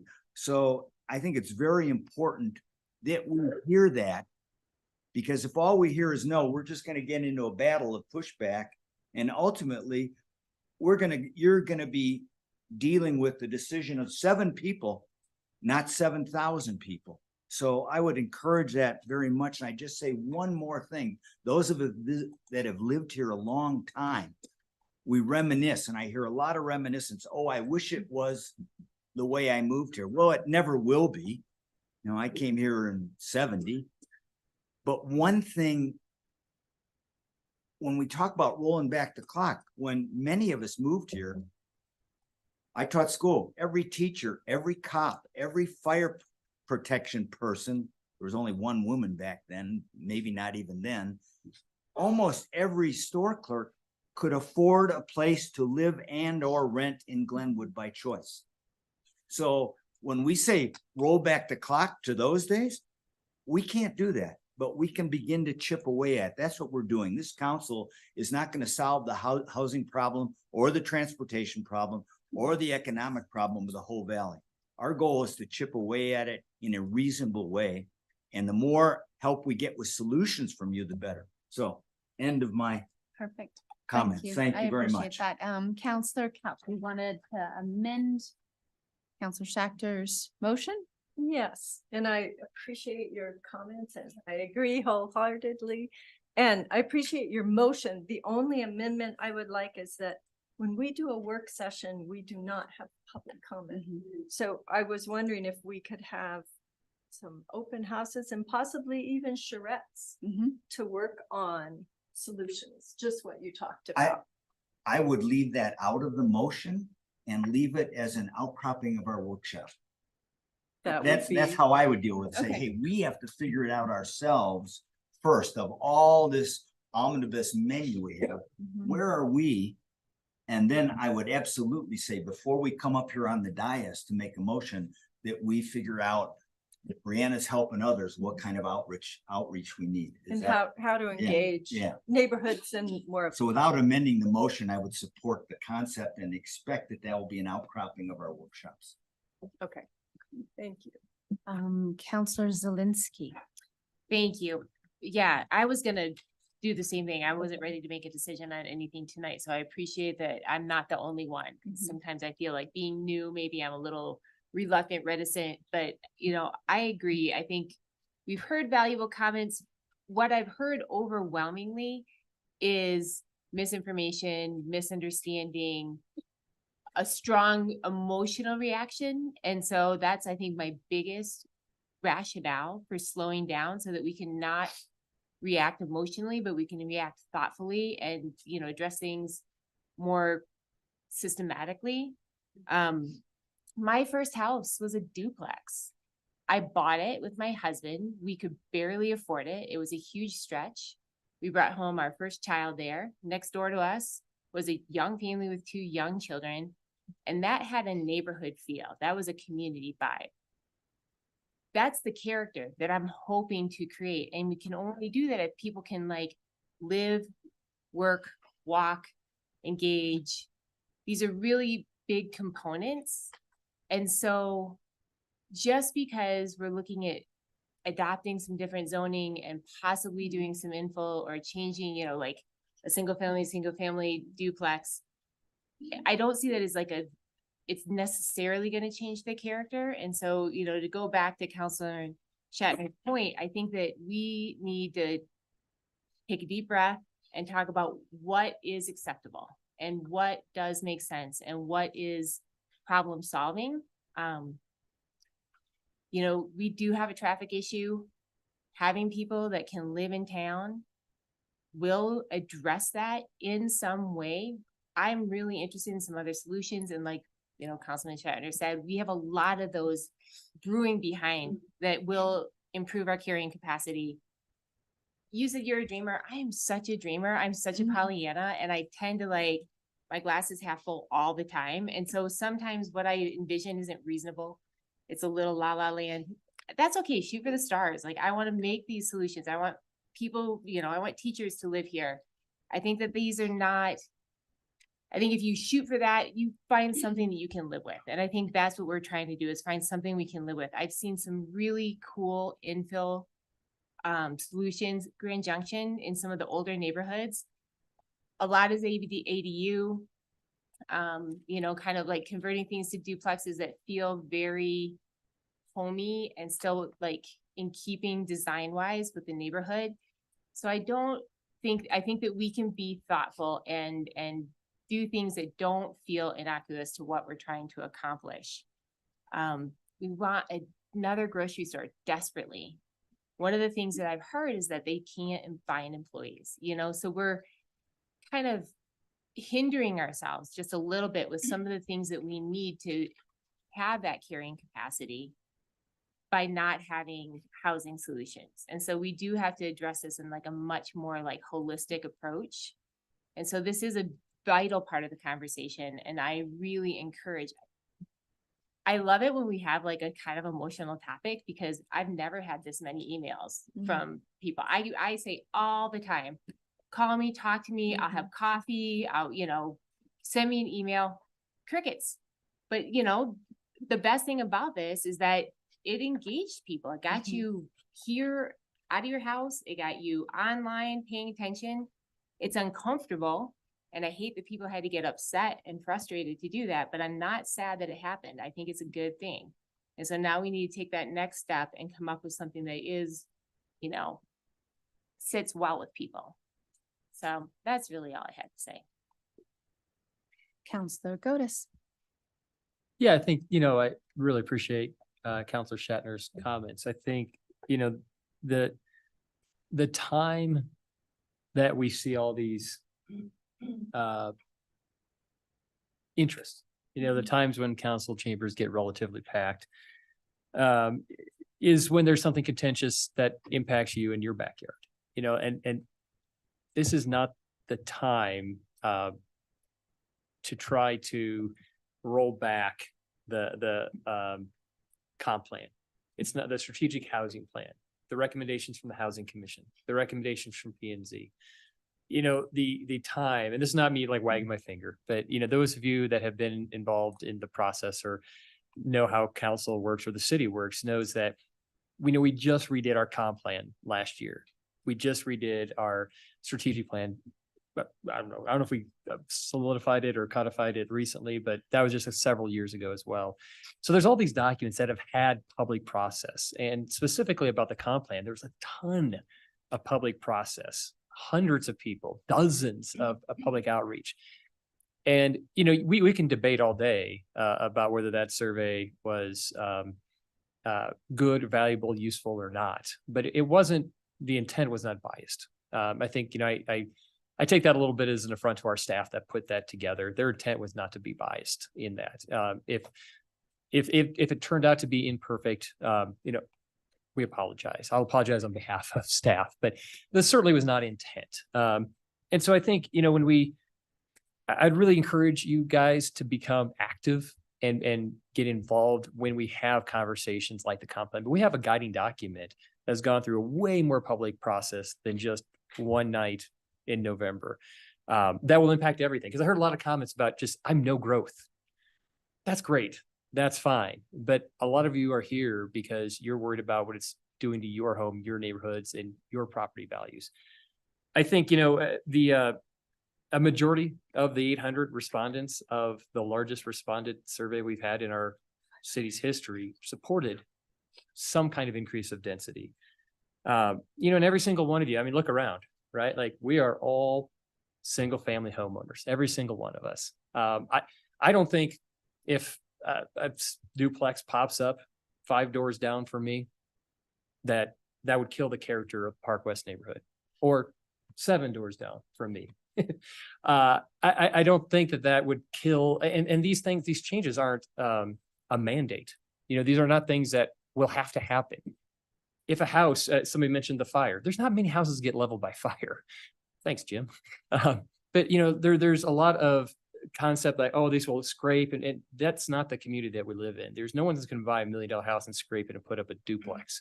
So these will, if implemented, it will come slowly. It will come over time. We all will be gone before we see any neighborhood become majority duplexes or triplexes. So I think that I would love to propose to Sumner a friendly amendment that we don't, because while there's not an urgency, right? There's no, like, we're not staring down a barrel of a gun. I think that if we just say we're going to put it off until whatever, I mean, there's been a lot of public process around the comp plan. There's been a lot of public process around this. So I guess I would ask, I think it's great that if we have a work session to where we talk about this and swirl it around a little bit more about what we want, great. But I would ask that we go and we be intentional about those outreach. So I'm very supportive of that, but we be intentional of those outreaches, and we go into areas that were not represented well in the survey. So people who live in townhomes and apartment complexes and mobile home parks, and the younger folks and the Latino community. Because I see a lot of single family homeowners over the age of 60 that have had their houses for 5, 10, 23 years in one case. And that is not representative of the community at large. So I guess, Sumner, could I ask that you put a date on when will this be back before council? Because just delaying it in order to delay is one thing, because we don't feel like we've had enough feedback, but I don't want to have it just open-ended. So, and I think staff needs that to work back from as well. Counselor Sector. I would ask perhaps Steve to give some guidance on date. My intent is not to postpone it indefinitely, nor I also believe it may take us more than one dedicated workshop to deal with this, and it won't happen in our normal workshop fashion. It'll have to probably be subject to staff scheduling. Hey, we have 2 or 3 hours on this day, a special day, and based on that, we may need another one.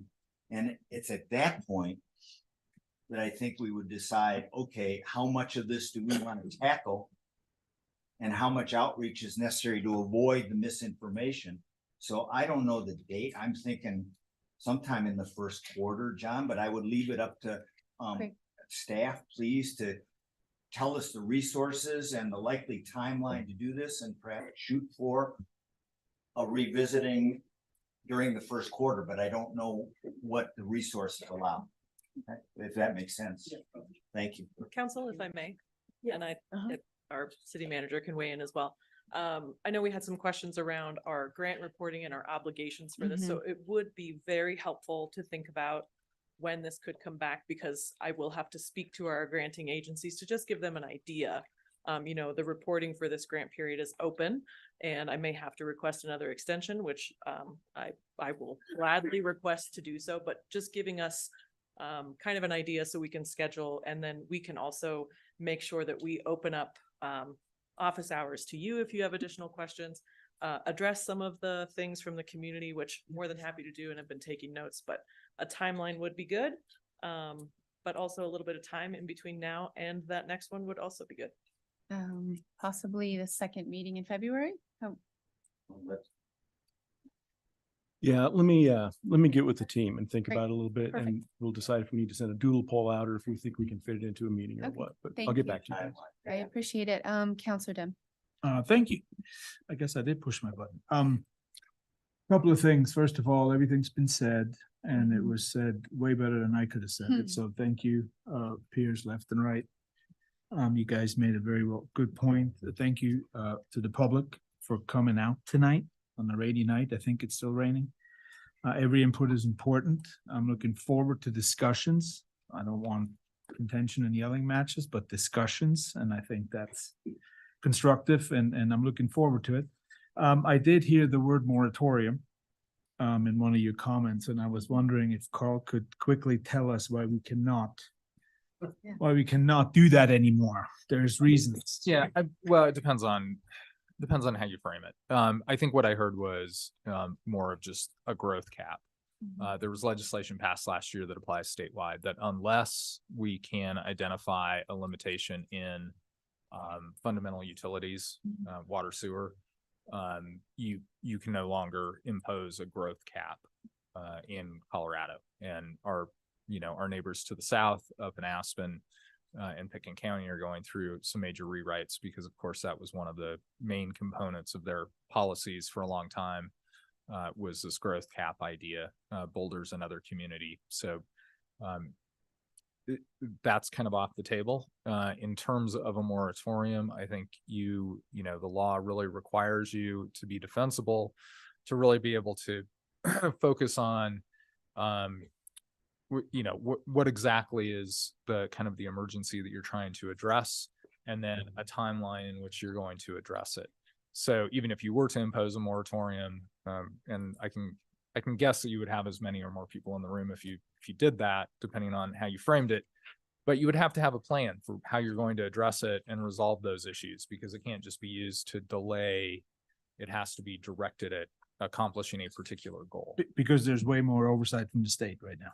There is way more oversight from the state, and frankly, just the law around moratoriums is pretty clear about it has to be for a clear specified purpose and public necessity, and it has to be of a limited, the shortest time frame under which you can accomplish the goals identified. It can't be used as simply a no growth, that can't be the reason. Like we used to do it. Yeah. Okay. Thank you, Carl. Counselor Zelinski. Sorry to get another bite at the apple, but I didn't want to take a pause because I don't understand this. You guys have done good work, and I totally appreciate it. And it's been very clear and digestible. Where I feel like we could do better, where I would like to be part of that process, is with community outreach and education, communication, so that there is a deeper understanding and some dialogue of, cooperation, collaboration, working together. So I don't know that I need to get more educated. I think I need to talk to my people. Okay. Counselor Godus. Yeah, I just have a quick question. Hannah, you mentioned grant reporting. Can you talk? We have such a great staff that gets grants all the time, and all of a sudden we're like, whoa, we got a grant. This is crazy. And we don't even know sometimes how much outside resources that our staff brings in. So I am embarrassed to say that I don't know a lot about this grant. So can you talk about what the grant is and why it relates to this conversation? Sure. So as I mentioned before, the Strategic Housing Action Plan, that was actually grant funded through Department of Local Affairs, DOLA. And so part of that grant that we applied for was to look at our strategic housing action plan, but also make recommendations. And it was a grant for approximately $60,000 that we were able to hire consultants to do that work, to add capacity to staff. And with that, DOLA has a suite of strategies that the grant came along with that municipalities were to look at for possible adoption if it works. There's 16. Our grant application was looking at 3. And the ones that we brought forward to you tonight are part of those 3, ticking off 2 of the boxes. So that is part of a grant obligation that we have that staff is fulfilling. And on the grant reporting side, we report on this grant quarterly. It's been going on for a little over a year with DOLA, and the grant cycle has a expiration of when it's all supposed to be wrapped up and done. That was actually in September, and to allow more public outreach, which included the survey and also the mailing and things of that nature, as requested by Planning and Zoning Commission, we requested an extension of that grant. You know, I am happy to have more conversations about extending it if we need to, because they want to see the full process of possible adoption and you guys working through and making the motions, and whether that's, you know, approving it or denying it or whatever you guys do, they want to see the full process. So that's what I am reporting on for this grant, and will continue to report on and ask for extensions until we arrive at that conclusion, whatever it may be. Thank you. Thank you for that overview. Okay. I think we're kind of wrapping up this item, and I can feel like a pretty general consensus, but before we move on, just because I haven't had a chance to speak, I will say that I appreciate your passion. This town, the fact that people show up for things like this and they care about where they live. And I think to Dave's point, we're very fortunate to live in this town, and we want to represent you well. It's also important to us that we represent the people who are working 3 jobs or still coming down from Aspen, or people who still have to drive to Parachute and have been saving their nest egg so that they can buy. There's a lot of people in our community that we care about and that we want to make sure that they have the stability and the shelter that we are also fortunate to have. I also recognize that, like any good ecosystem, there's a diversity of housing. And to your point, sometimes a community in a neighborhood simply needs to be the homes at the top of the hill that are single families. And then there's other places where it's appropriate to have higher density. There's also a time and a place to allow an ADU in your basement so that it's more sustainable to live when costs continue to increase. So that's the feedback that we're looking for. We're looking to better this town and make it more sustainable for people to live, because we recognize we all shop at the same grocery store and we say that pay the same utility bills. So we know that the costs continue to increase. And our goal, and we wouldn't sit up here on Thursday evenings simply just to pass the time. Our goal is to be effective leaders in this community, and we do really value your feedback. So stay in touch with us in the coming months. You can kind of see we're moving towards some community outreach, some continued conversation amongst us. Continue to give feedback. If you have neighbors who say, I couldn't make it to the meeting, say, there's still opportunity. We appreciate and value you. Thank you for giving us a little bit of your time this evening. So I'm going to call the question now. And does there need to be clarity? Our city clerk, are you good? You got it? Great. Good. Thank you.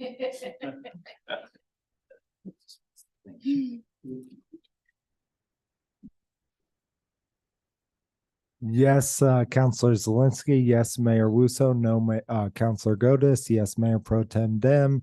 Yes, Councilor Weimer. Yes, Councilor Kaup. Yes, Councilor Schachter. It passes 6-1. Okay, thank you all. If you want to hang out for the rest of the meeting, you're all welcome to.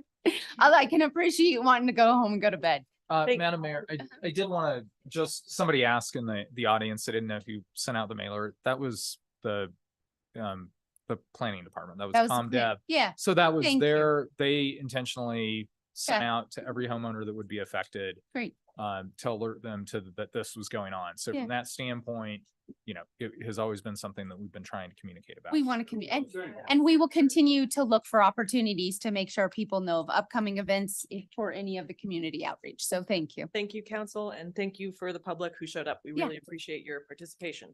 Thank you, Hannah. Thank you, Watkins. James. Okay, James. we're gonna take a brief break and then we will come back for the remainder of the meeting. James.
And we remember you from City Market. That's what-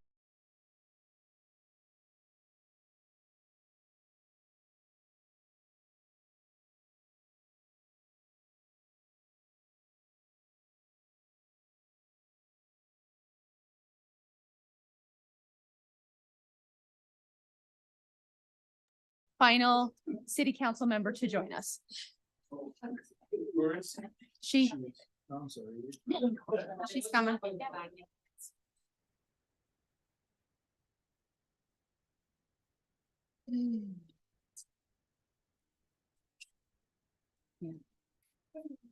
He's going fast.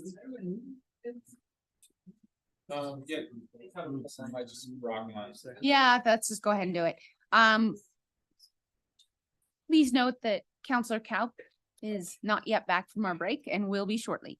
Item number 11, ordinance 2023-18, fixing and certifying a mill levy GID. Finance Director, Yvette Gustad. Good evening, Mayor Council, Yvette Gustad, Finance Director. This is just a excuse me. Housekeeping issue to set the mill levy for next year. These are based off the original preliminary numbers from the Garfield County Clerk. These numbers will change. And then I'm sure y'all aware there is a special executive session starting tomorrow to address property taxes. So there may be total readjustments to that. We don't know what's going to come out of that session. Thank you. So this is just setting them as they currently are. Okay, perfect. And just note that Counselor Kaup is back now. Any additional comments? Okay. Do we want to bring it back to council for a motion? Counselor Dame. Madam Mayor, if I may, I would move in ordinance 2023-18, fixing the certified mill levy GID, that we approve this ordinance based on staff's report. I would like to second that motion. We have a first and a second. All those in favor? Aye. Any opposed? Okay, the motion passes unanimously. We will move on to item number 12, ordinance 2023-19, also fixing and certifying the mill levy for the city. Yes, the first one was for the GID. This is the general city one, and the same information applies. We're just setting that mill levy. Madam Mayor, I would move in ordinance 2023-19, fixing the certifying the mill levy city, that we approve this ordinance based on the staff report. And a second. I would like to second. All those in favor? Aye. Aye. Any opposed? Motion passes unanimously. Thank you. Thank you so much. Pulling back to council for council comments. I'll go ahead and light up your mics if you want to have anything to say. Counselor Kaup. Oh, gosh, I wasn't expecting to go Yeah. first.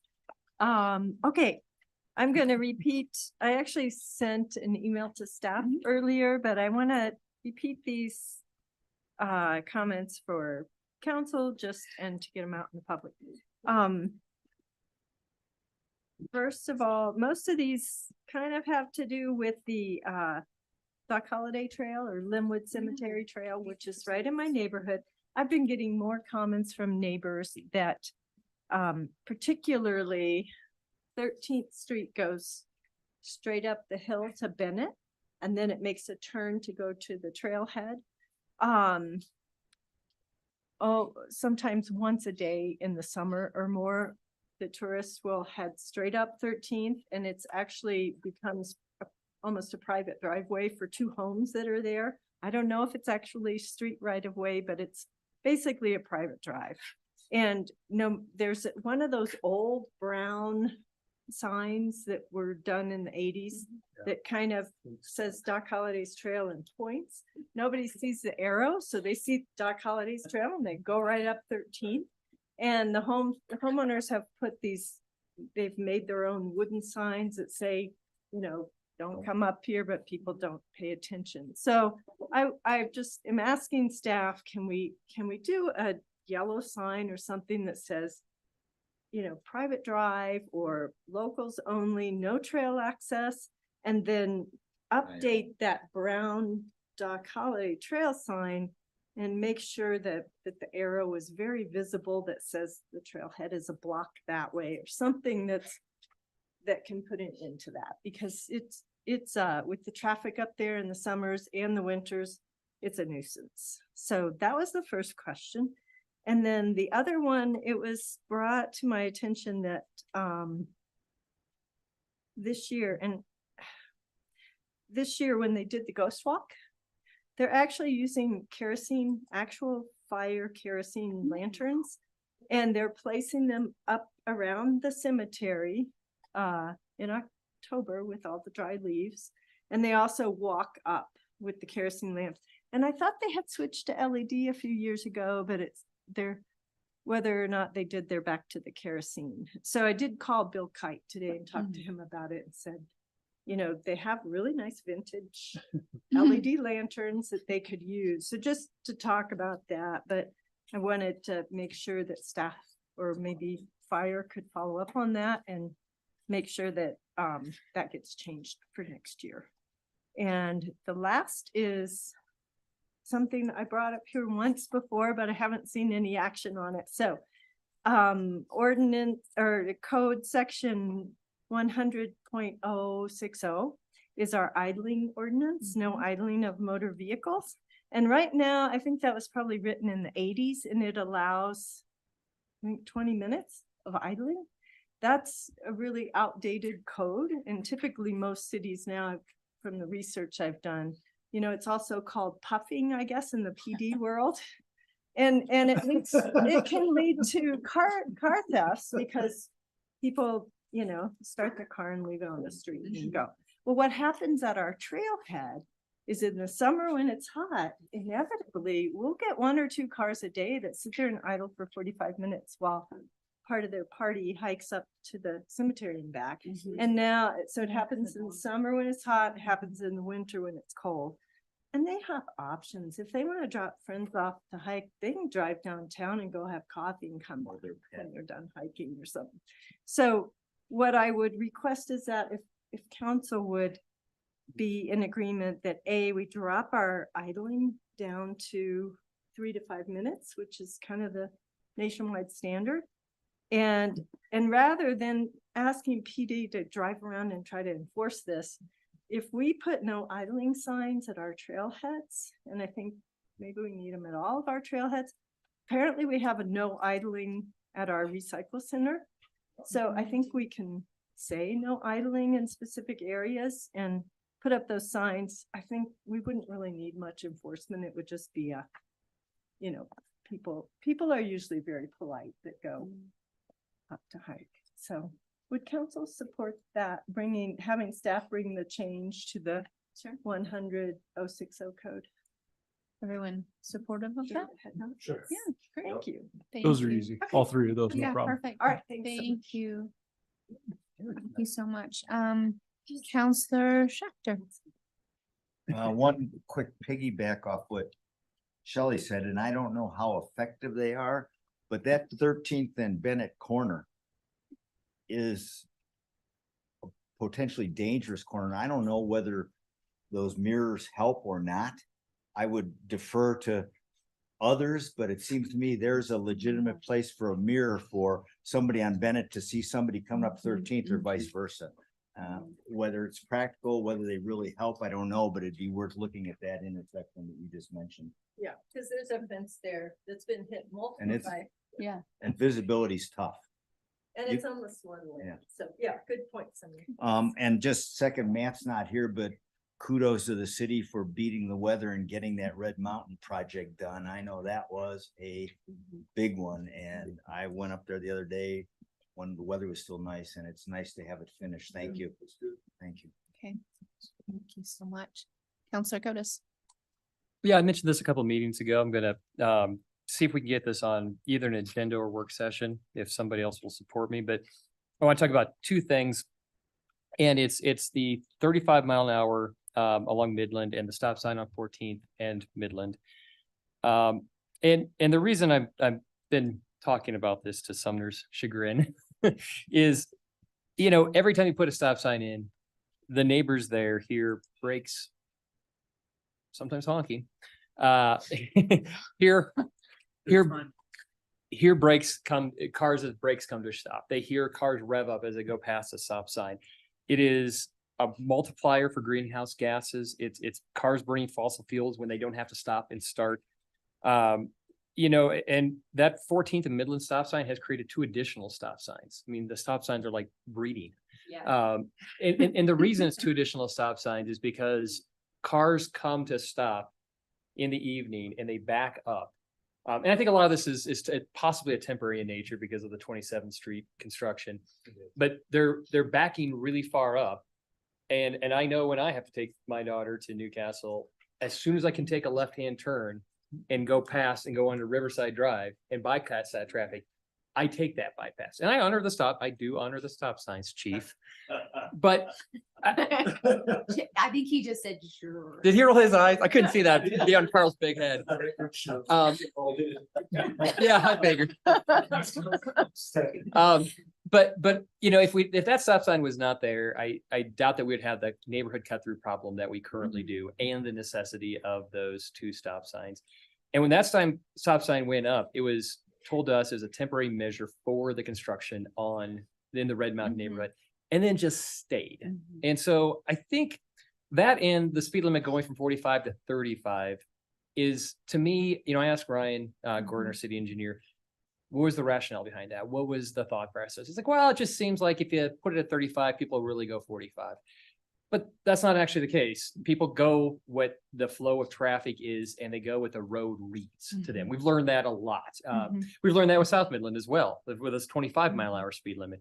So I want to know from staff what the data statistics are, the crash statistics, the hazard that necessitates us going down. If there's reason, if there's data, if there's feedback, if there's the rational nexus or statistics, great.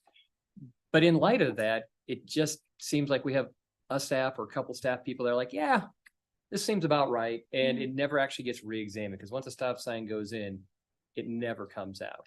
So if I'd love to have maybe a brief work session, not to be very long, about those 2, but if there's other ones around town that have like come up, like during the bridge going down, I know a few stop signs came in.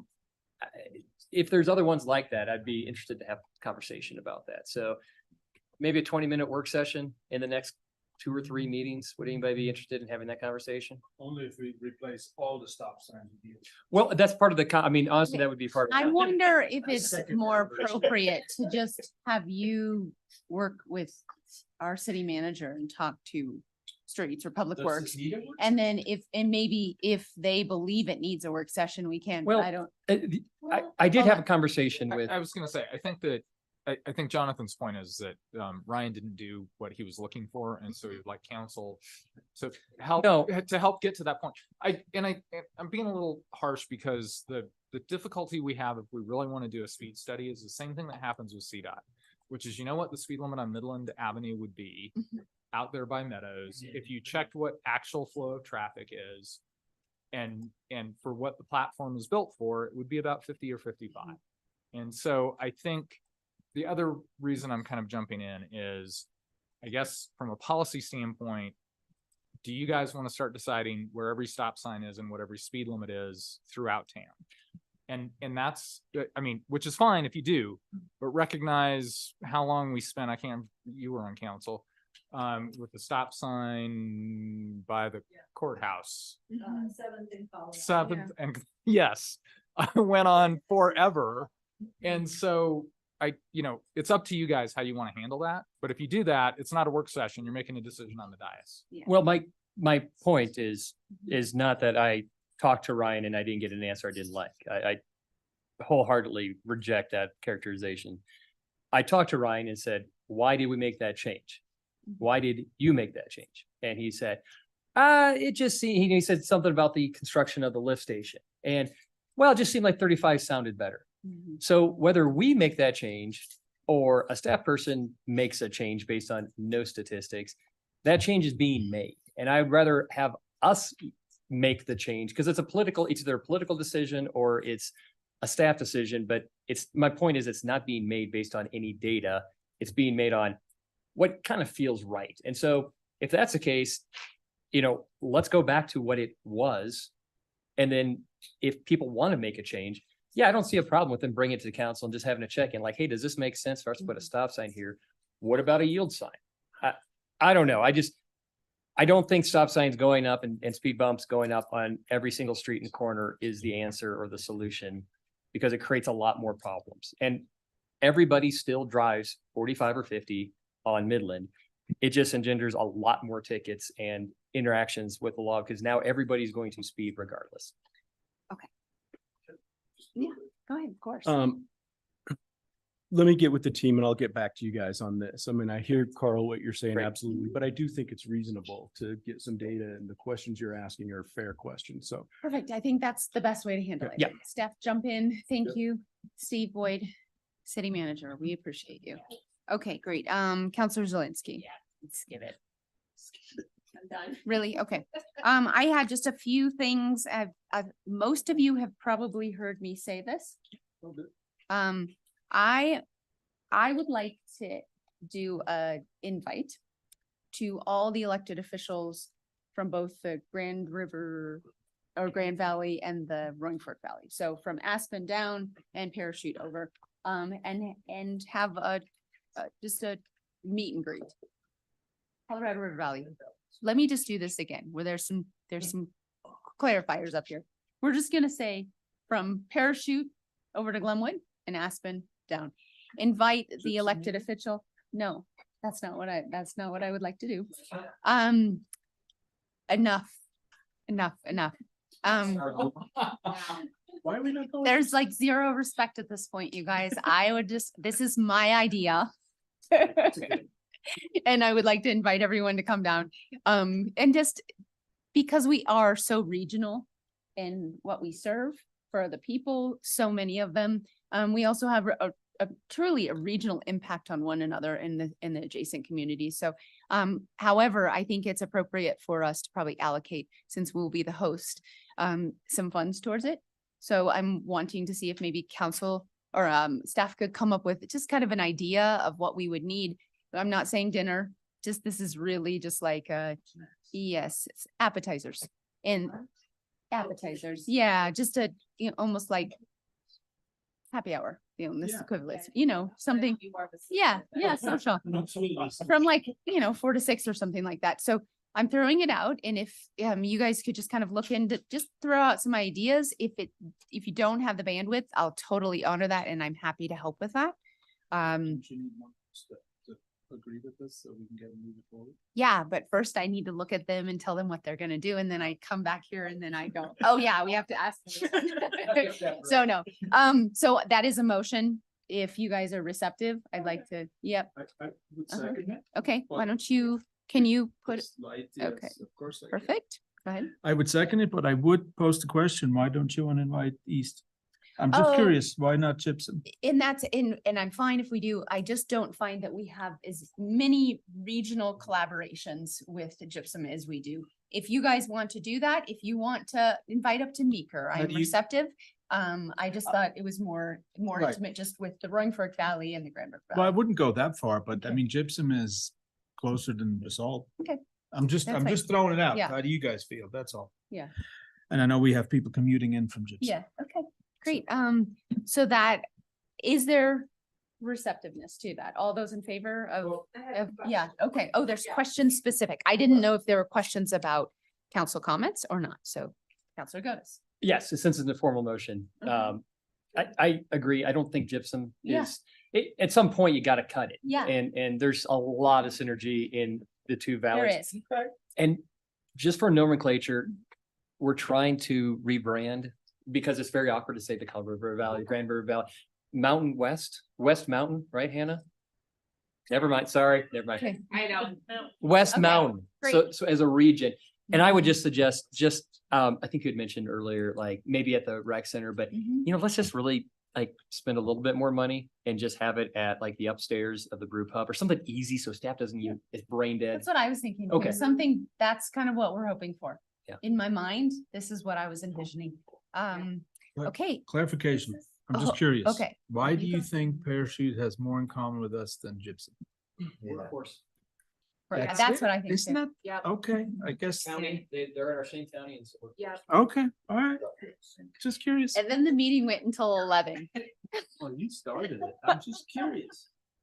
Okay, Counselor Cup, did you have a question about that or a comment about that? A question. Okay, go ahead. I'm wondering, will there be, is it purely a social event or will Purely a there social event. be any type of like just guided conversation to look for future points of common ground to work on? Well, I think that this, my you read vision, one and of I'm them? receptive to looking at something different, but this is kind of, was just an opportunity. There's quite a few elected officials up and down the corridor, the Mountain West Regional Corridor. You can take it That- like speed dating. Right, yeah, yeah. Talk to somebody else. I believe that there will probably be a lot of organic conversations that are applicable to That's a lot of little things. what I'm And worried then- about. And then if we want to do something further that is more constructive, I'm so receptive. This is, I don't know. this is Yeah. just a yeah. Yeah, no, I was actually gonna say, Jonathan at Cast, you guys do a great thing. That probably is all you really need to do is the call out thing you guys do. Yeah, so sorry. This is, I love that there is so much enthusiasm and idea. And if you guys want to spend 15 minutes at a work session, I just wanted to get it off. Yeah, Like, yeah. I'm Sounds getting good. it Let's do that. moving Let's do forward, that. okay? Yeah. Thank you. So let's move it forward. And then as we structure it, I'd love additional feedback and from staff, from council. Okay, that's one of my items. Since it was a motion, could I have a vote? Yeah, for sure. That's what I was saying. That's one of my motions. Okay, yes, all those in favor? Aye. Any opposed? Okay, the motion passed unanimously to have staff look into a social event that is inclusive of all of our regional partners and communities. Thank you. Moving on to my next item, I have asked staff a little bit if they had the bandwidth at the first of the year to do an educational event for boards and commissions. And I just kind of want to put it on your radar that it would be an opportunity for all of the, Parks and Rec members and transportation members to all come together as and have, Matt Langhorse and Hannah or, whoever is receptive to being there at that day and can have a discussion about what their curriculum is, but to get them a really good understanding of the interconnectedness of all the different departments. So often I think we have Parks and Rec and they have a pretty good understanding of some of the things that some of the other boards and commissions do, but they don't always have a good understanding of what the city even does, and so a really cursory overview to educate, to have them understand infrastructure, maybe where money goes for certain, taxes that we have, things like that. So are you thinking the same idea with like the governments, we're all Mike, together at the Mike. same time, or is it? Oh, Mike. So this would be scheduled Talk loud enough, okay, you And- schedule that each commission shows up. all at every the fo- same time. All at the same time, All at then the it's a same big, time, a and big it's like deal. a Okay. big learning opportunity. How many people is that? It would be something like that. And honestly, I planted this seed and I said, Steve Boyd, take it and run. And so this has nothing to do with us other than that's happening. And Steve was receptive of this idea that. I Can we planted. go? Can we attend? If we notice it. Mhm. Okay. Yep. So, and actually, because we have so many, we'll have planning and zoning professionally there. We need to notice it. anyway. We should be able to go. Those are my comments. Anybody else have comments? No. Okay. That's a good comment. Okay, that back to city manager report. 9, I have 9 things, but I will try to be brief. Okay. Number one, you guys gave us permission to write a support letter for what's happening with the mine and the Citizens Alliance. They contacted me and said, look, there's some other things we're looking into right now, so we'd like you to hold off on that. So I just wanted to let you know that that letter has not gone out yet. Okay. And I will keep you posted. Number two, we had a petition signed by residents of one of the cul-de-sacs in town that said that they would like to be exempted from this. So I kind of ran that up the flagpole a little bit. I think Donna Yost organized it. I reached out to her and she said, look, I'm really sick right now. Can I have Steve Casey call you back? I said, sure. I talked to Mr. Casey about that. He was very professional and he was very reasonable. He was disappointed, but I just kind of gave him that news. We have a similar thing in the Park West cul-de-sac, and I guess I will call and have that same conversation with him. Okay. Great. Number Thank 3, quick update on the migrant situation. I had to be in Carbondale Tuesday, and so I went down to kind of look at what things looked like, and there was nobody there. I mean, it was just absolutely spick and span. All these guys have moved to the 3rd Street Center. Is that right, at Carbondale? Temporarily. So everybody is, theoretically, warm and safe. There's been a little bit of fighting and a little bit of drinking and a little bit of just kind of misbehaving. Doesn't sound like it's too bad.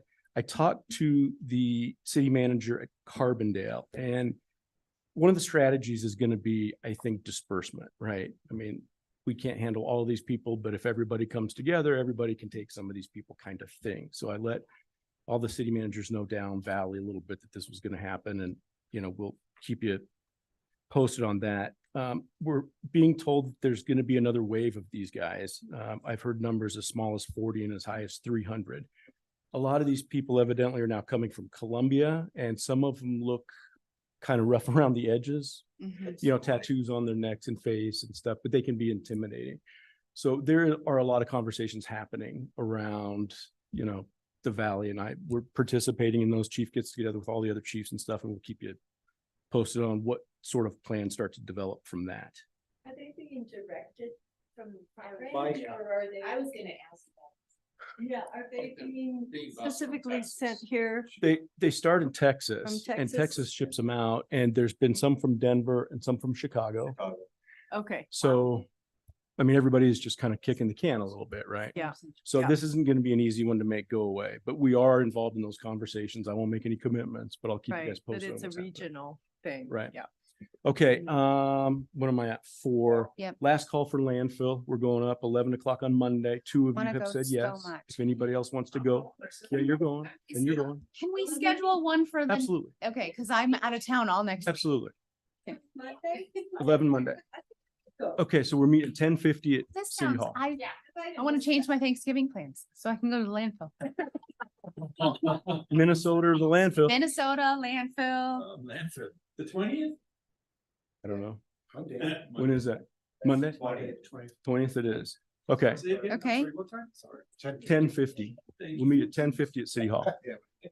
Okay, so it's noticed, and now I have 3 of you guys, right? Okay, next thing, number 5, I guess. Out at the Boneyard, kind of south of the airport, there are 4 big, Connex boxes, is that right? That's what. And one stacked on top of another one, and they're set all together. And our streets team went in and cut windows and kind of doors in them. So it's like a house sort of thing with a second story on it. And we use it for the fire department. And what they will do is put a whole ton of wood in there and light it on fire. And it's 1,000 degrees in there, and it's dark, and it's just awful, right? And the evolutions that they do are go in, right? Whatever, ventilate, isolate, locate, whatever, and they go and try to find victims in there and pull them out. And I was out there with them, just kind of kicking it around, and to watch them go through what they go through is really a very fascinating thing. So I cleared it with the chief, and we're going to send something out to you guys. If anybody would like to go see one of those evolutions, it's pretty cool. I get to wear the hat and stuff. It's awesome. Yes, you don't want to miss that. When would that be? We can do it anytime. We'll send a Google out and we'll just kind of work it out. Monday afternoon. Right, Monday at 1. Okay, next thing, sort of on a similar note, the chief has put together a pretty sophisticated simulator. It's set up now in the police department in their big conference room. And it's pretty cool because you can kind of define these situations that officers find themselves in. And then they have a little bit of control over, okay, what happens next? And these guys can just do, scenario after scenario after scenario. And in talking with chief about it, I go down there a lot just to shoot stuff. But similarly, it's pretty cool and you learn a lot about what these guys are facing. So we're going to make that offer as well to you guys. That's why you don't take our calls sometimes. Oh, yeah. I got a gun in both hands. And yeah. Also a hat. Right, and a hat. So if there are other things that you guys would like to do, a tour of the new EOC Yeah. or, going to check out whatever, let me know. It's I really think- safe to assume that we're very curious Yeah. about these and that they're, tours are always welcome. Yeah, and it's hard to allocate resources really, if you don't really know. I mean, if I can't go out and see for myself what's happening, it makes it harder. So Thank you you. guys are very welcome. All of our teams are happy to do that. Okay, next, we're also going to send out to you guys, we're going to try to get some monthly meetings set up. And I'd really like to do these. I mean, I know it's a lot, but there are things that I need to talk to you guys about, and there are things that I'm sure that are on your minds. Okay. You can double up if you would like, that's fine, but I'm going to ask Sarah to see if we can set those up. If anybody wants to do them every 2 weeks or something, that's probably okay too, but I really would like to see you guys Okay. occasionally.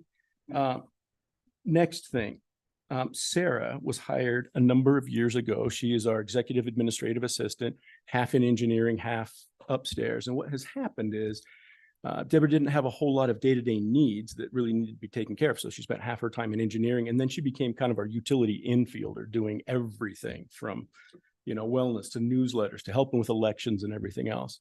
And we have kind of talked about it, and we found a way to eliminate those things for her. So she's going to focus really just on administrative activities. We're taking out of engineering. And so she is our kind of executive administrative assistant focused only on our side of the third floor. Okay. So hopefully that'll help us Congratulations. drop We're fewer lucky to things. have you in that position. Yeah, she's much more organized than me. She's smarter than me. She's better than me in every way. So that'll be helpful. Without a hat. Without a hat. Okay, and the last thing, I guess this is really more of a favor than anything else. We're all kind of still learning how to work together and stuff. I wondered if I could ask you guys if we'll make anybody on staff available to you at any time.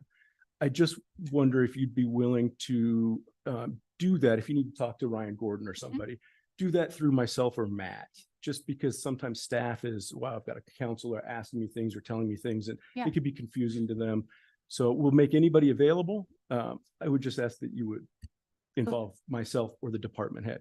And by department head, I mean, Rod and Hannah, Matt and Yvette, the two chiefs, and it's always fun to talk to Brianna or Sarah. And right now, all of us. And Ryan. It's not fun to talk to you. Yeah. That's true.